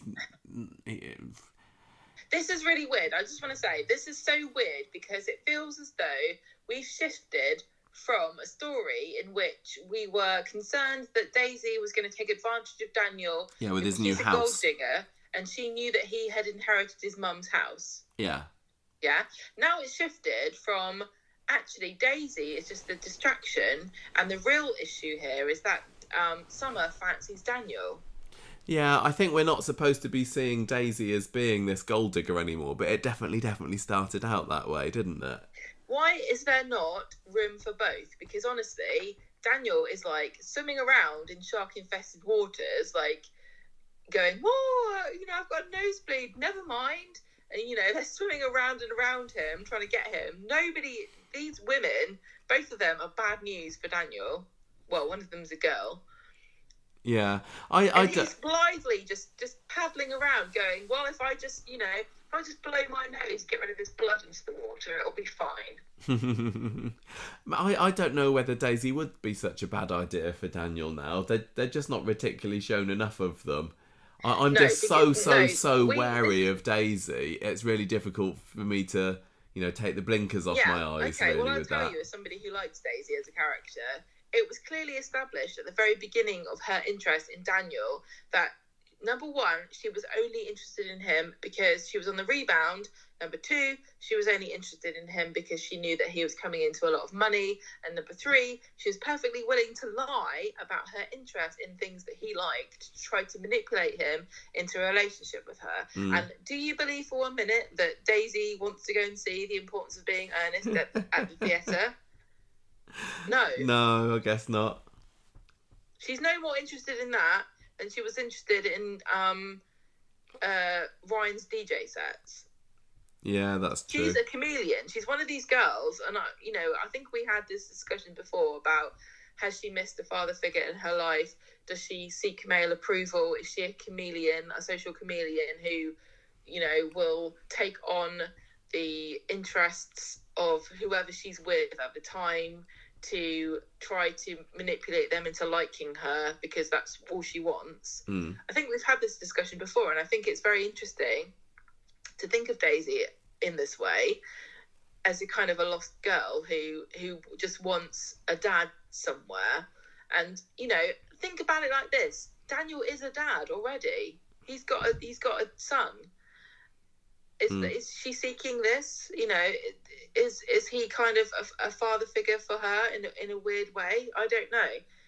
But Daisy and Summer both, if there's one thing Summer's got, it's probably 2 minutes.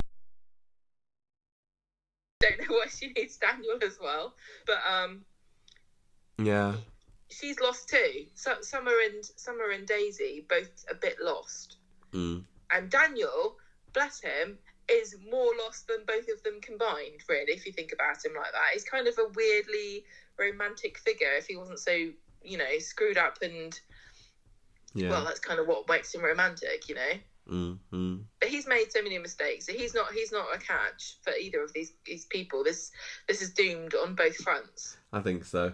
I'd quite like to see maybe some Daniel and Ken scenes. I think this story needs this.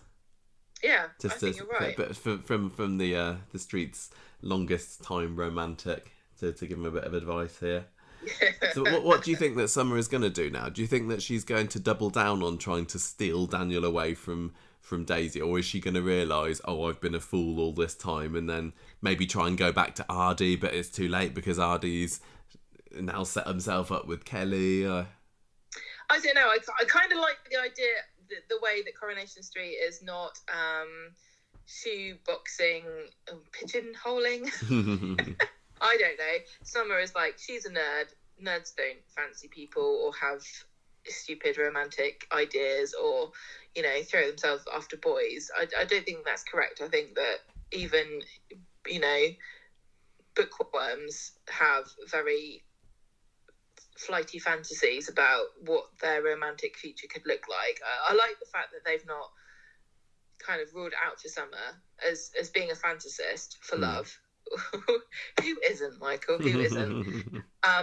Is she going to go too far? What could she do? I mean, we've seen her taking Daniel's lanyard. Could she do something to Bertie? Now, here's an interesting consideration, because we saw, if you're going to contrast and compare Daisy and Summer, you've got Summer who's the babysitter, and Daisy's like, the strumpet that comes after hours to entertain her man. But you've also got Summer who's actually only really looking after Bertie to get to Daniel, and you've got Daisy who is actually such a golden-hearted woman that she took a first aid course because she's got this background of worrying about children because of her brother dying. Yeah. That time in the bistro with was it Bertie? Bertie in the battery, yeah. Yeah, swallowing the battery, and she was so worried about it. is something going to happen to Bertie? I don't know. It's really interesting to think about those two, the contrast between those two characters. I just think that if you were to look on the face of it, you would think that Daisy would be the one that wouldn't care, and Summer does. But actually, it's kind of the other way around, because Daisy's never used Bertie to get to Daniel, but Summer has. Yeah. I'm wondering whether it's going to go more down the direction that Summer is now spurned and will try and get Daniel in trouble and try and make out to Mrs. Croshaw that Daniel's made it was sort of been inappropriate towards her, and David has had these suspicions, hasn't he? Back, if you look back 2 months or so ago, he thought that there was something funny going on between Daniel and Summer, and now if Summer comes along and says, yeah, he touched me up, or he tried to get something like that, David's going to go, yeah, actually, I think that he would do that. And maybe this is how Max is going to be. Right. Maybe this is how Max is going to be involved as well, because she's been tutoring Max, and so the Platt side might get in there. I don't know. So yeah, I'm reckoning it might go down that route, and Daniel has to defend his good name. Yeah, but that just, that's the sort of thing I was worried about, where this might go originally with Daniel, and you just know you're going to get people, on the internet sort of saying, well, I wouldn't trust anybody, There's also, however it's going to go, I think that Summer maybe is going to have her chances of going to Oxford scuppered, and as we saw with Daniel himself a few years ago, if they want to keep a character on the show, they can't have them going off to university, because Daniel was going to be doing his masters there, wasn't he? And then they had to come up with a reason why he'd be actually staying in Weatherfield, and I think they probably want to keep Summer on the show as well, which means they can't have her going off to Oxford. They want her going to Salford or Manchester University or something, or finding herself a teenage mother or something like that. So maybe she's going to get too distracted by her thoughts of revenge for Daniel, or her, she's going to be all muddled up because she doesn't know what's going on. She's not going to be able to have Daniel to help her get to Oxford anymore. So yeah, I think that maybe she's going to she's got tough times ahead, and she's going to completely flub her actual Oxford entrance exam. Yeah, I don't think you're wrong. I mean, the other person I'm thinking about here that we had who was very involved with Daniel was Max. Yeah. Is Max going to be involved anywhere here? Is it possible that Summer could, unite with Max to bring Daniel down? Maybe. And it felt I wonder whether Max is holding a bit of a torch for Summer at the moment, because when she was tutoring him the other day, he seemed like he was getting a bit gooey-eyed over her. Yeah. Why can't people just fancy people their own age, eh? What's wrong with that? Should we move on? I think this 3 stories that are kind of all related, we're done with them, and it's finally to talk about what some of the other people on the street have been getting up to this week. Is it my go? Yes, I believe it is. So it's Natasha's funeral, and which we didn't get to see any of. Sorry, Natasha. Not only did we not get to see her funeral, we also didn't get to see any of the other Blakemans. Or is it Blake Men? No, didn't. They left. Oh, so convenient.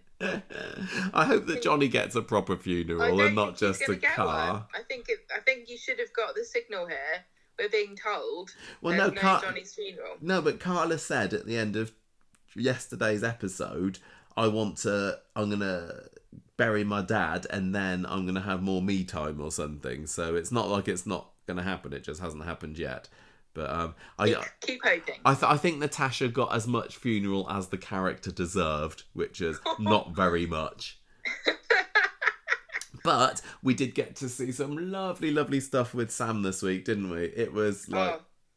I think he's best when he doesn't say anything. I mean, I know he's great when he does speak, but I think with his silence, the mute Sam, the serious Sam this week was just so perfectly done. Well, let me tell you what happened. Go on then, remind us all. Well, it starts off with Sam watching repeats of Who Wants to Be a Millionaire? How about that? I bet he knows all the answers. He'd get £1 million, wouldn't he? Easily. It's funeral today, and he doesn't want to go. So Leanne and Nick say you don't have to if you don't want to. He's locked himself in the room later, but he's got his little suit on when he comes back out. Oh, he looks so sweet. Bloody cute and adorable. It was so tragic. It's so, honestly, so sad because there's something really charming and endearing and funny about a little boy in a suit.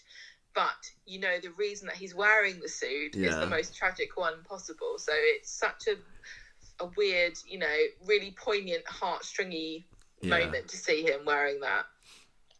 He's still not talking. They go to the funeral. They get in the car. Nick and Sam do. This is on the street at this point. Leanne's not there because she's gone to Oliver's tree. They're trying to talk to Sam. Audrey's like, are you all right? How you coping? And he's just mute. Yeah.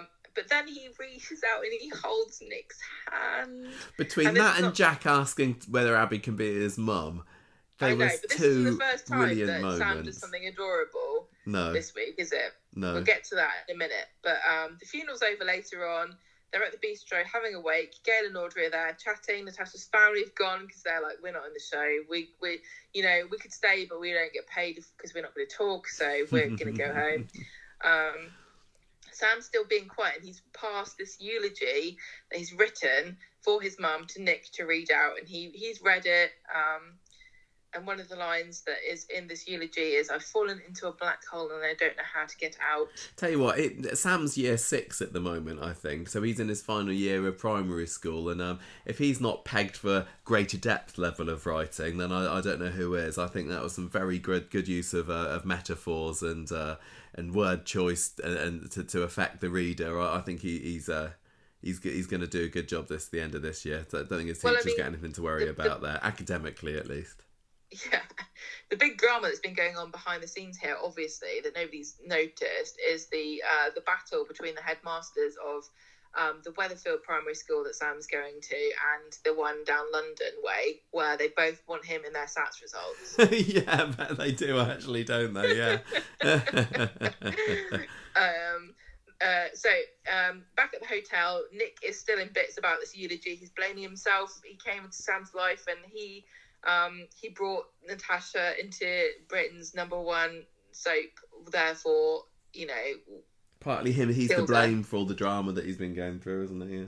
Exactly. Leanne tries to trivia him up and says, at least he's expressed himself through this eulogy. It's a start. It's communication at least. On Tuesday, Nick's like, "What? How can I reach these kids?" And the only way he can think of is to go to the gym. I'm gonna give him a banging, rocking 6-pack abs like I had when I was just a few years older than him. He's like, look, Leanne, what he needs is birds, and he's not going to get birds with those chubby cheeks. What he needs is rock hard abs. And nerds don't get birds. So he needs to go swimming and pump some iron. Sam's not really interested in that. Unsurprisingly. Then we get a really cool Gabbas video phone call. When's the last time that we've seen Dr. Gaddas? It's been months, hasn't it? I know. And the actress who plays is having a great time because she only has to appear by a video link at the moment. Brilliant. Rake it in, so I say. With the space background. She had a space background, didn't she? Which, at the time, I thought, that's a bit weird. Why would Dr. Gaddas be having this outer space background? That seems a bit unprofessional. But then I later think, well, maybe she put it on for Sam, and this is part of her I'm a child's really doctor. And isn't that wonderful that she put that background on for Sam? Yeah, and if she was maybe having a consultation with Summer, she'd have pictures of, I don't know, Daniel, in the background. Oh gosh, I love Dr. Gaddas so much, but she's never going to have her own story, is she? All the other doctors, like Dr. Ali and Dr. Matt Carter and the other Dr. Matt before then, they all had their own stories. They were kind of more characters, weren't they? But Dr. Gaddas has never had one, and I don't think she will. But she's probably the longest lasting doctor that Corrie's ever had, so it's all about it swings and roundabouts, give and take, isn't it, with her? We've had her for a long time now, but she's just never gonna actually have her own story, which is sad.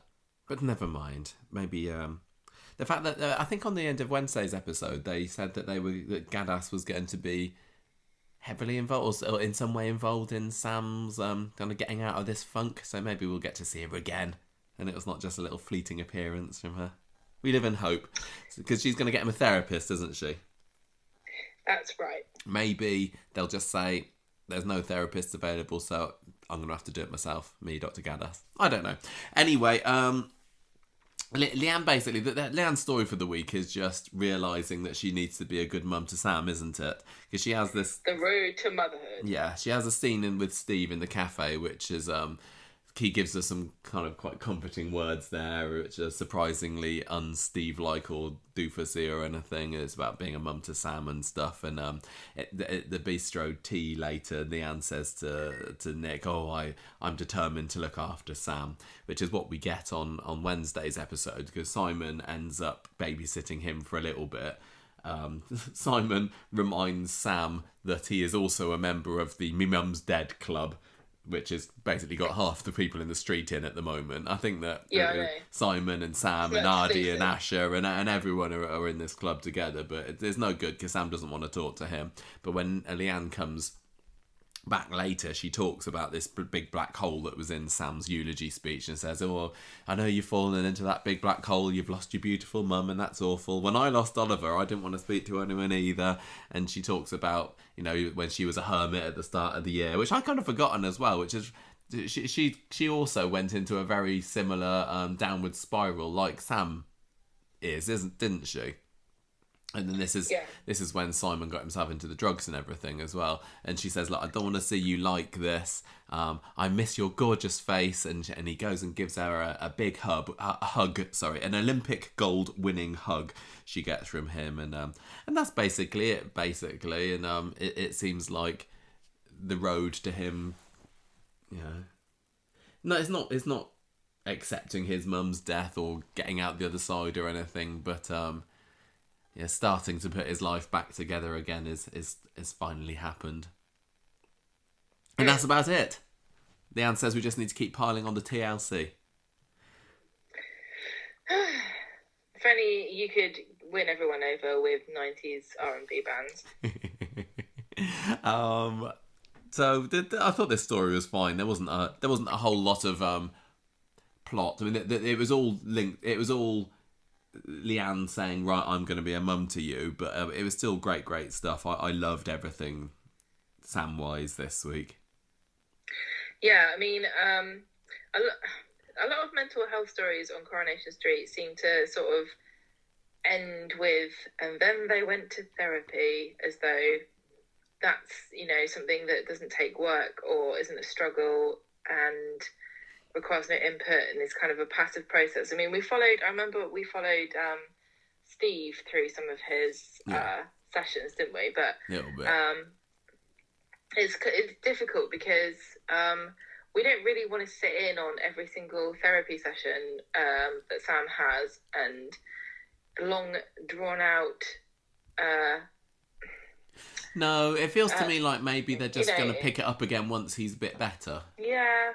It's difficult because it doesn't really feel like it does any justice to the process, but they're telling a story for entertainment at the end of the day, and it's not very interesting to watch a painstaking reconstruction of somebody's mental health over a series of months or even years. Not always. And the other thing that they don't really talk about is how sometimes it can be difficult to access these services in this country. But again, I don't know if we're still at the stage of mental health needing help for it is stigmatized, and we don't want to put people off from it.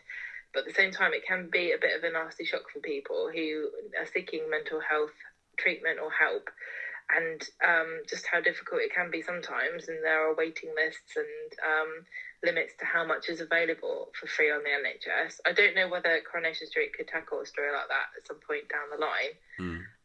Because it does seem a bit like Corrie, unfortunately, at the moment, has got to the stage where they acknowledge mental health is an issue, but then the therapy fairy comes and fixes all your problems, and you just have to go somewhere in a room for an hour a week, and everything's fine. Yeah. I don't know how Coronation Street can overcome this problem, but I think it's definitely worth something. It's something that's worth thinking about at some stage. I don't think Sam's necessarily the right person for this story, but it's definitely, can they do that in the future? I don't know.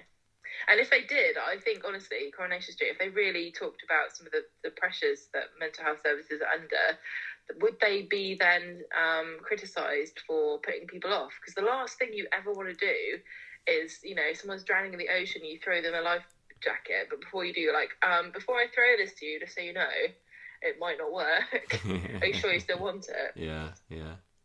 I don't know. I don't know how much of it we'll see. I think we all agree that the Leanne and family need a bit of a break this year, so it wouldn't surprise me if we don't get to see a lot of it. It was very necessary, this week's developments, to show that Leanne is on his side, but I wouldn't mind having a bit of a break. Everyone just wants the best for Sam, don't they? And it's how nice to be Sam and have so many people rooting for your recovery, although not so nice to have a dead mum. No, it's not so good, is it? No. Should we move on to the next story? Because Aadi isn't the only one that's possibly going to London at the moment, is he? Remember Danny? How could I forget? That other character. All the Dannys go to London.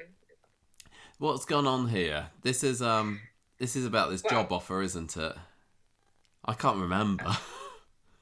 I think Corrie must know that nobody cares about this story. Surely, when they write these scenes, they weren't thinking, "Oh, they're going to love this. They'll be on the edge of their seats for this." Will he go to London?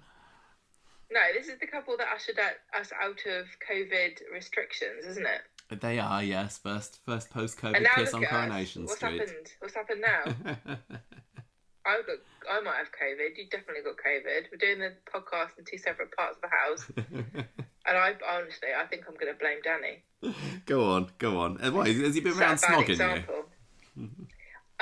Ronnie and Debbie are still flirting with each other. But last week, Danny got a job offer from Ronnie's friend, who I don't remember the name of. Tom, was it? Huh? Tom, maybe?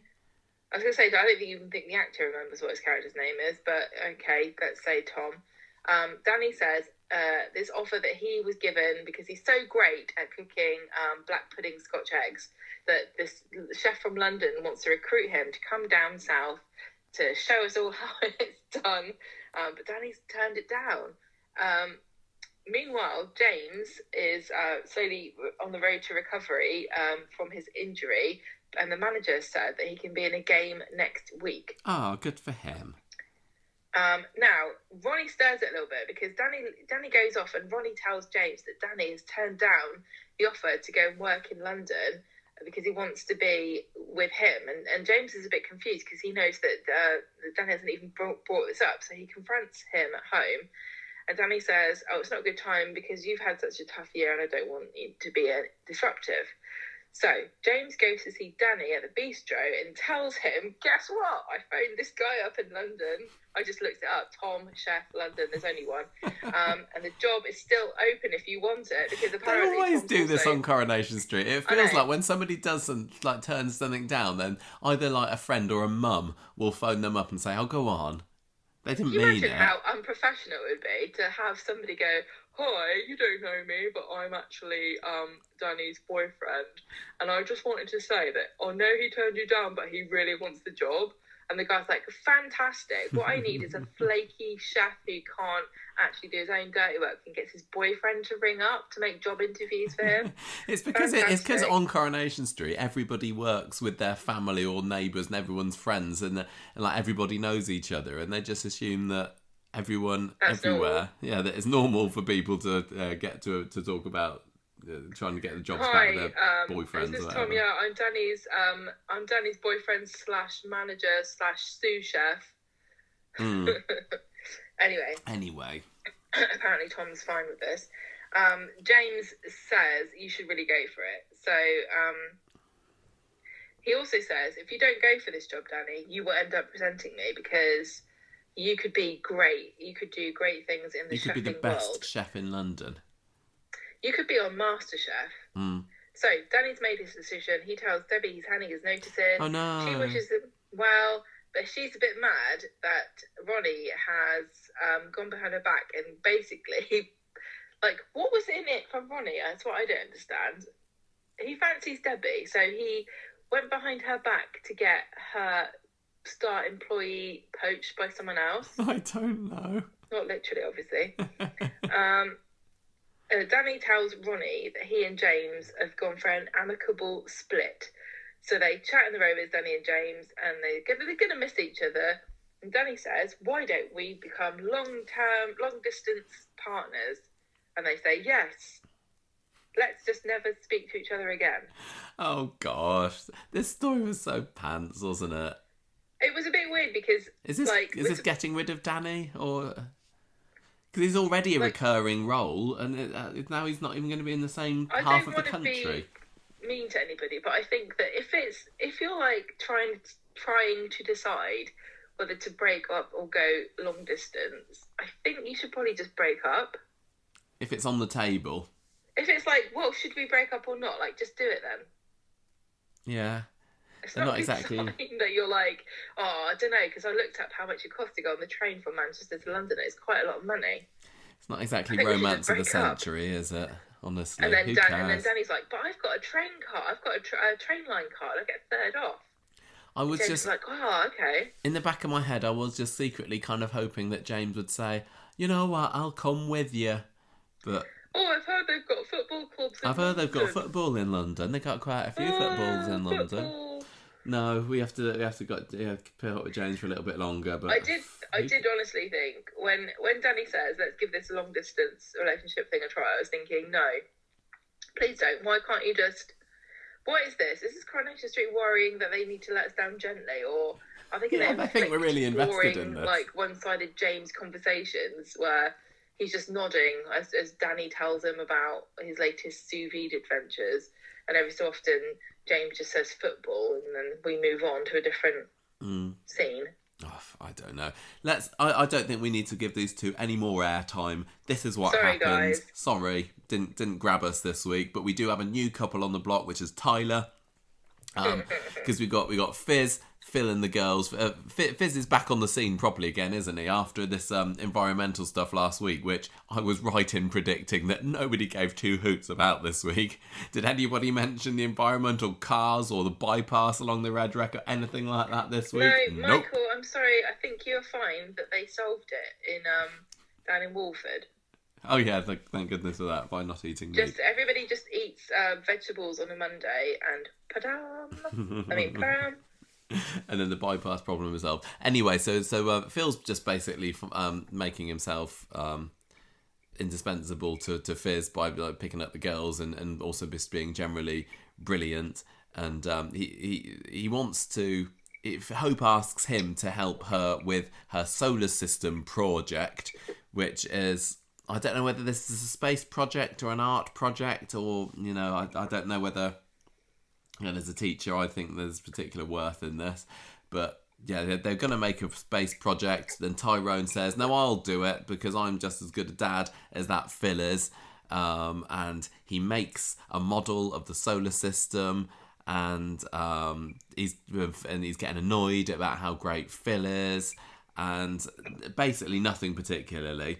But Wednesday is when it starts to develop more with this new mum on the scene, because Ruby has been invited to a party and she's going along to be with the younger sister of the person whose party it is, which is somebody in Hope's class maybe that hasn't invited Hope. Basically Hope's getting blanked by the children in her class and all the mums, which we've heard of before. And Tyrone says it's all right, I'll take Ruby along to this party, again trying to make himself useful to Fizz. And when he's there, this mean mum called Penny says, "Oh, I'm really sorry, I couldn't invite Hope, but what could I do? We could only invite 8 along, and we had to pull names out of a hat, and it just wasn't Hope." And Tyrone knew that she didn't mean it, and she just didn't want Hope anywhere near her precious daughter. And the mum's like, "Oh, no, no, no, no, no. The other mums might be like that about Hope, and the school might be against Hope, but not me. I think Hope's great. Sorry, but them's the breaks." And Tyrone basically takes her to task and chews her out a little bit. And later on, after Tyrone's taken Ruby home, another mum, this Isla, comes up to him and says, "Oh, I saw you you giving what for to that Penny at the party. Well done. We all hate her. What a bitch she is. Fancy going out for a drink sometime." So they get, well, actually, she takes them and her daughter and Hope to the cafe for a milkshake, doesn't she? But things start to get good for them, and they're going to go out for a proper drink later. And when Tyrone tells Fizz this at the end of the episode, Tyrone's like, "No, you can't go out with Isla, because what if it goes wrong and Hope loses her only friend in Darcy?" And that was basically it. Well, that was a not very articulate way of describing what happened in that story, but I could tell as I was saying it, but that's basically what's happened. Tyrone's got a new woman, but should he be going out with her? Because... knowing what we know about the fact that it's probably doomed to failure and that it's going to cause fallout in the playground when there's already a lot of precarious issues with Hope at school because she's an arsonist and possible baby killer. Yeah, I think that Fizz was probably being a little bit out of order. And I have been a Fizz supporter throughout all of this, but I think that she should, if she's got Phil, she should let Tyrone date who she wants, and you never know what's going to happen. I think it was obvious to me that Tyrone hadn't actually thought about this, and that he didn't realise that it would cause a problem, and he forgot. And I think Fizz did need to bring it up to him, like, just be careful. But she obviously did it in typical Fizz fashion and berated him. But he does need to consider it, but you can't just never go out with anybody just in case it goes wrong. I think you'll find you can. She's moved on with Phil. She's moved on with Phil. Tyrone spent the whole week feeling like a bit useless compared to Phil. So why not? But is it really time for Tyrone to move on? He's bounced from bed to bed. Does he need another woman instantly? Can't he just put his pants in with Kevin so Abby can do both of them? Well, Isla's the one that made the moves on him, isn't she?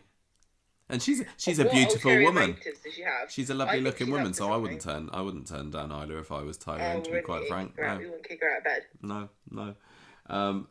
So I don't know. Isla isn't striking me as someone who's going to be a long-term character anyway, so I don't particularly mind either way. But yeah, I did think that Fizz has been a bit out of order. Fizz is like, look, Tyrone, watch out. She's not a special guest actress, and I don't know that she's going to be a long-term person. I've looked at her contract. She's not got a year's worth, so I think you should steer clear. I tell you what I liked about this story. Best bit about this story was the pun off that Phil was having with Tyrone about pennies earlier in the episode. Because you got this nasty penny, and it was really cringy. It was just hilarious that Phil was just rattling off all these penny-related puns, and then Tyrone, I can't remember what he said now. He laboriously sort of chanted out one or two, didn't he? Yeah, and which could have completely fall flat, and that was very funny.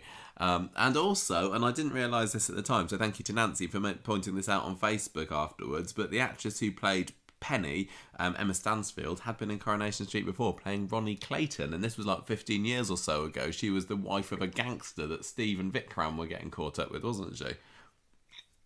And, you like to refer to her as a gangster's mole, I believe. Yes, she was. Absolutely. She was the one that went driving taxis around, didn't she? Yes, she was. So I didn't. My husband won't let me have a job. I didn't notice this at the time as I was watching it yesterday, but yeah, she has been in Coronation Street before. And in fact, and I saw this on Corriepedia earlier, and I quote from Corriepedia that Emma Stansfield is one of only 6 actors to have played a regular character in the programme and then gone on to make a subsequent appearance in a separate role.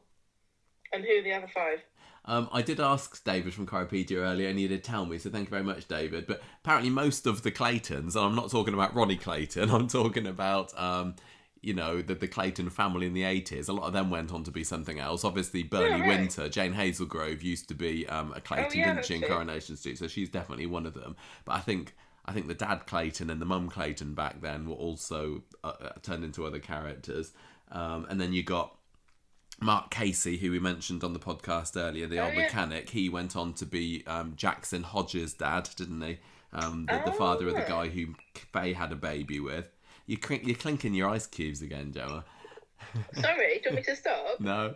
And then also, you know Edna Miller in the. I've got no idea what it sounds like because my ears are plugged with headphones. You remember Edna Miller, who we just saw a little bit of in the late 90s, who was that Magdalen Rovers cleaner who ended up dying when she came Being her back. own twin. Yeah, she came back and was her own twin sister at the funeral, so that counts as well, just about.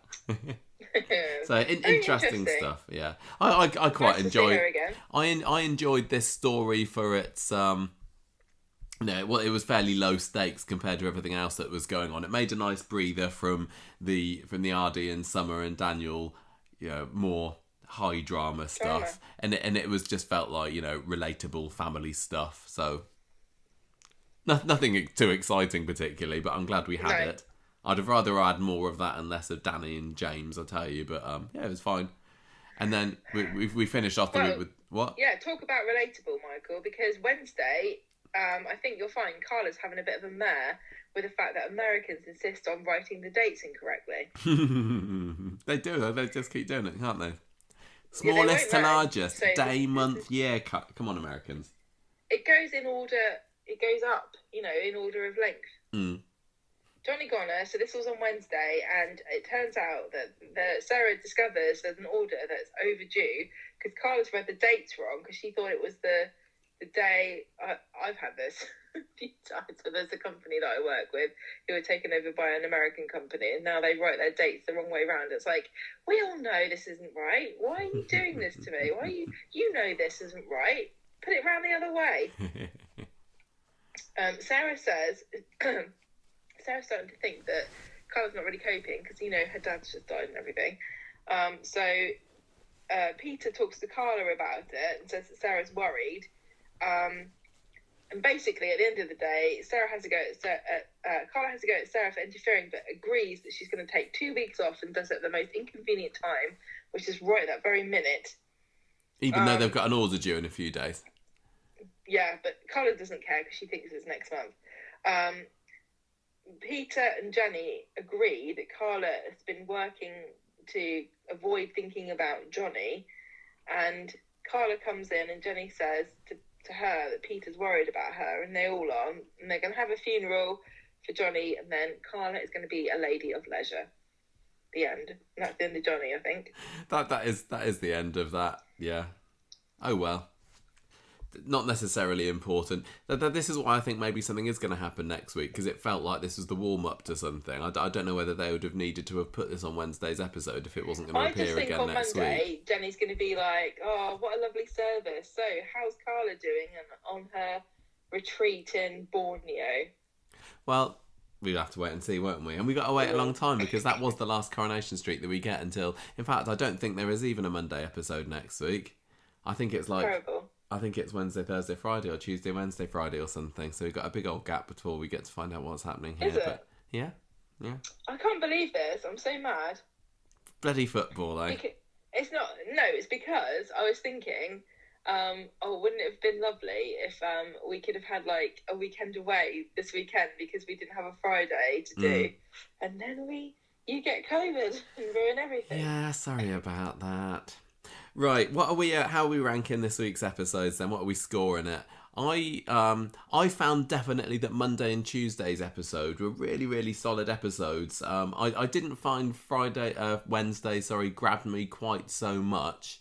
And there wasn't like mega, explosions or stunts or anything like that. But for some of the really cute moments, like with Abby and Jack and with Sam at the funeral, all of the Aadi stuff I enjoyed.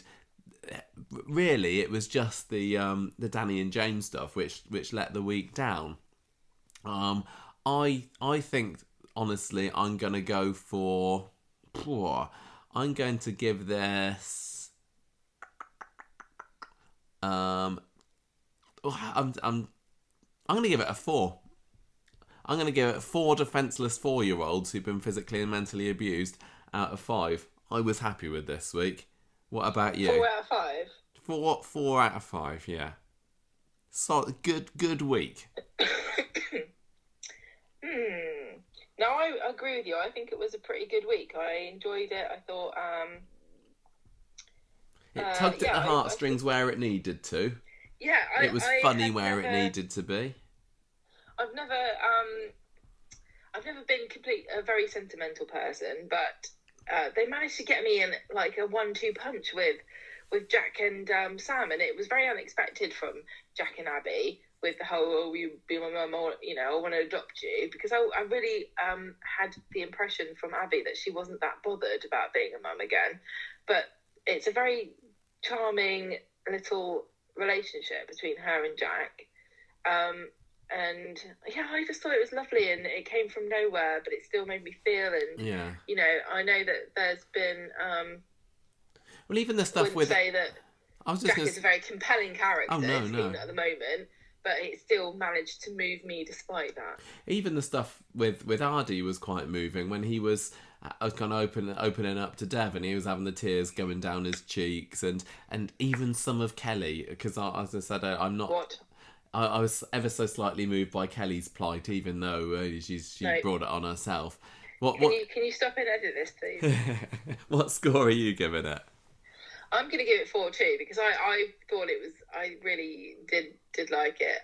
There were lots of really sweet moments, really great performances, great scripts. I really like Leanne telling, you know, Sam, I know you've fallen into a black hole, and all these lines, lots of conflict being built up, lots of things to talk about, characters sort of moving towards or away from each other. I mean, I cannot believe that Danny's going to get a job in London. I'm worried about those two. What are you giving it for? 4 what, Gemma? 4 Olympic gold winning hugs. Aww. Now, who was this said this? This was Leanne who said that Sam was giving her one. Okay, because let's be honest here. It is possible that Sam and Jack could both win the Olympic medal for the gold for hugs, because Sam can be in the Olympics and Jack can win the Paralympics. Yeah, I think Jack's more going towards the sprinting, isn't he? Huh? I thought Jack's more of the track and field at the moment with his running. I don't know that there is actually an event for hugs, but would it be athletic? I don't know. Would they have to start a whole subgenre of erotic games? What? I don't know. You're the one that went there.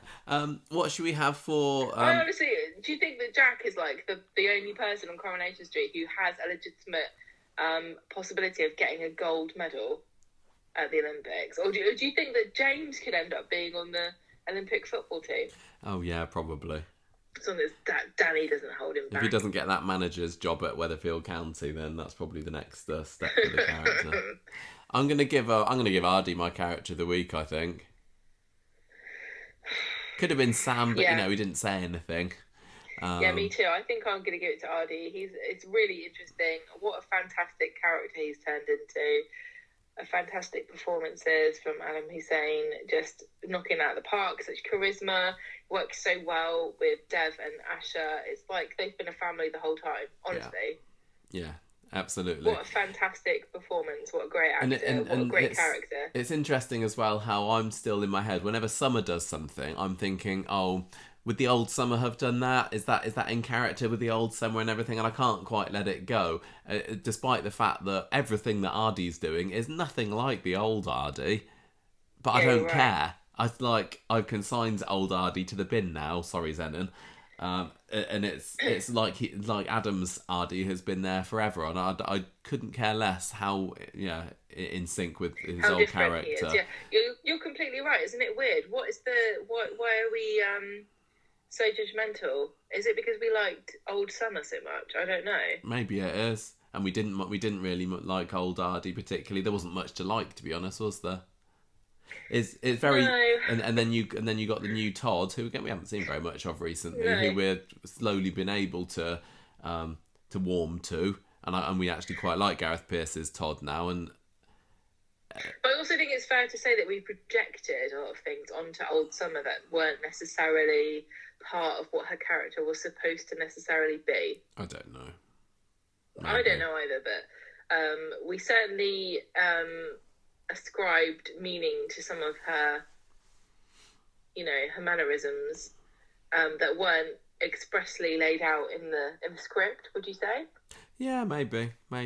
So perhaps we had a different impression of what Summer is supposed to be than Summer was supposed to be. I don't know, but the trouble is that she's at an awkward age, that character, where they're throwing her into storylines that aren't necessarily going to endear her to us anyway. Mm.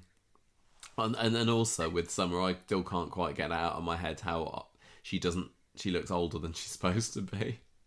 Yeah, and I mean, we're both very much self-professed nerds.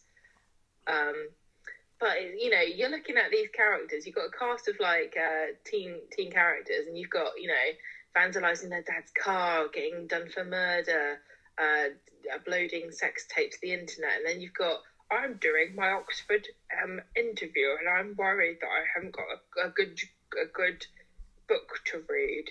It's not as interesting. I fancy my teacher. No, I know what you mean. Right, shall we move on? Shall we be done with this street talk for now and then go on to the news segment of the podcast?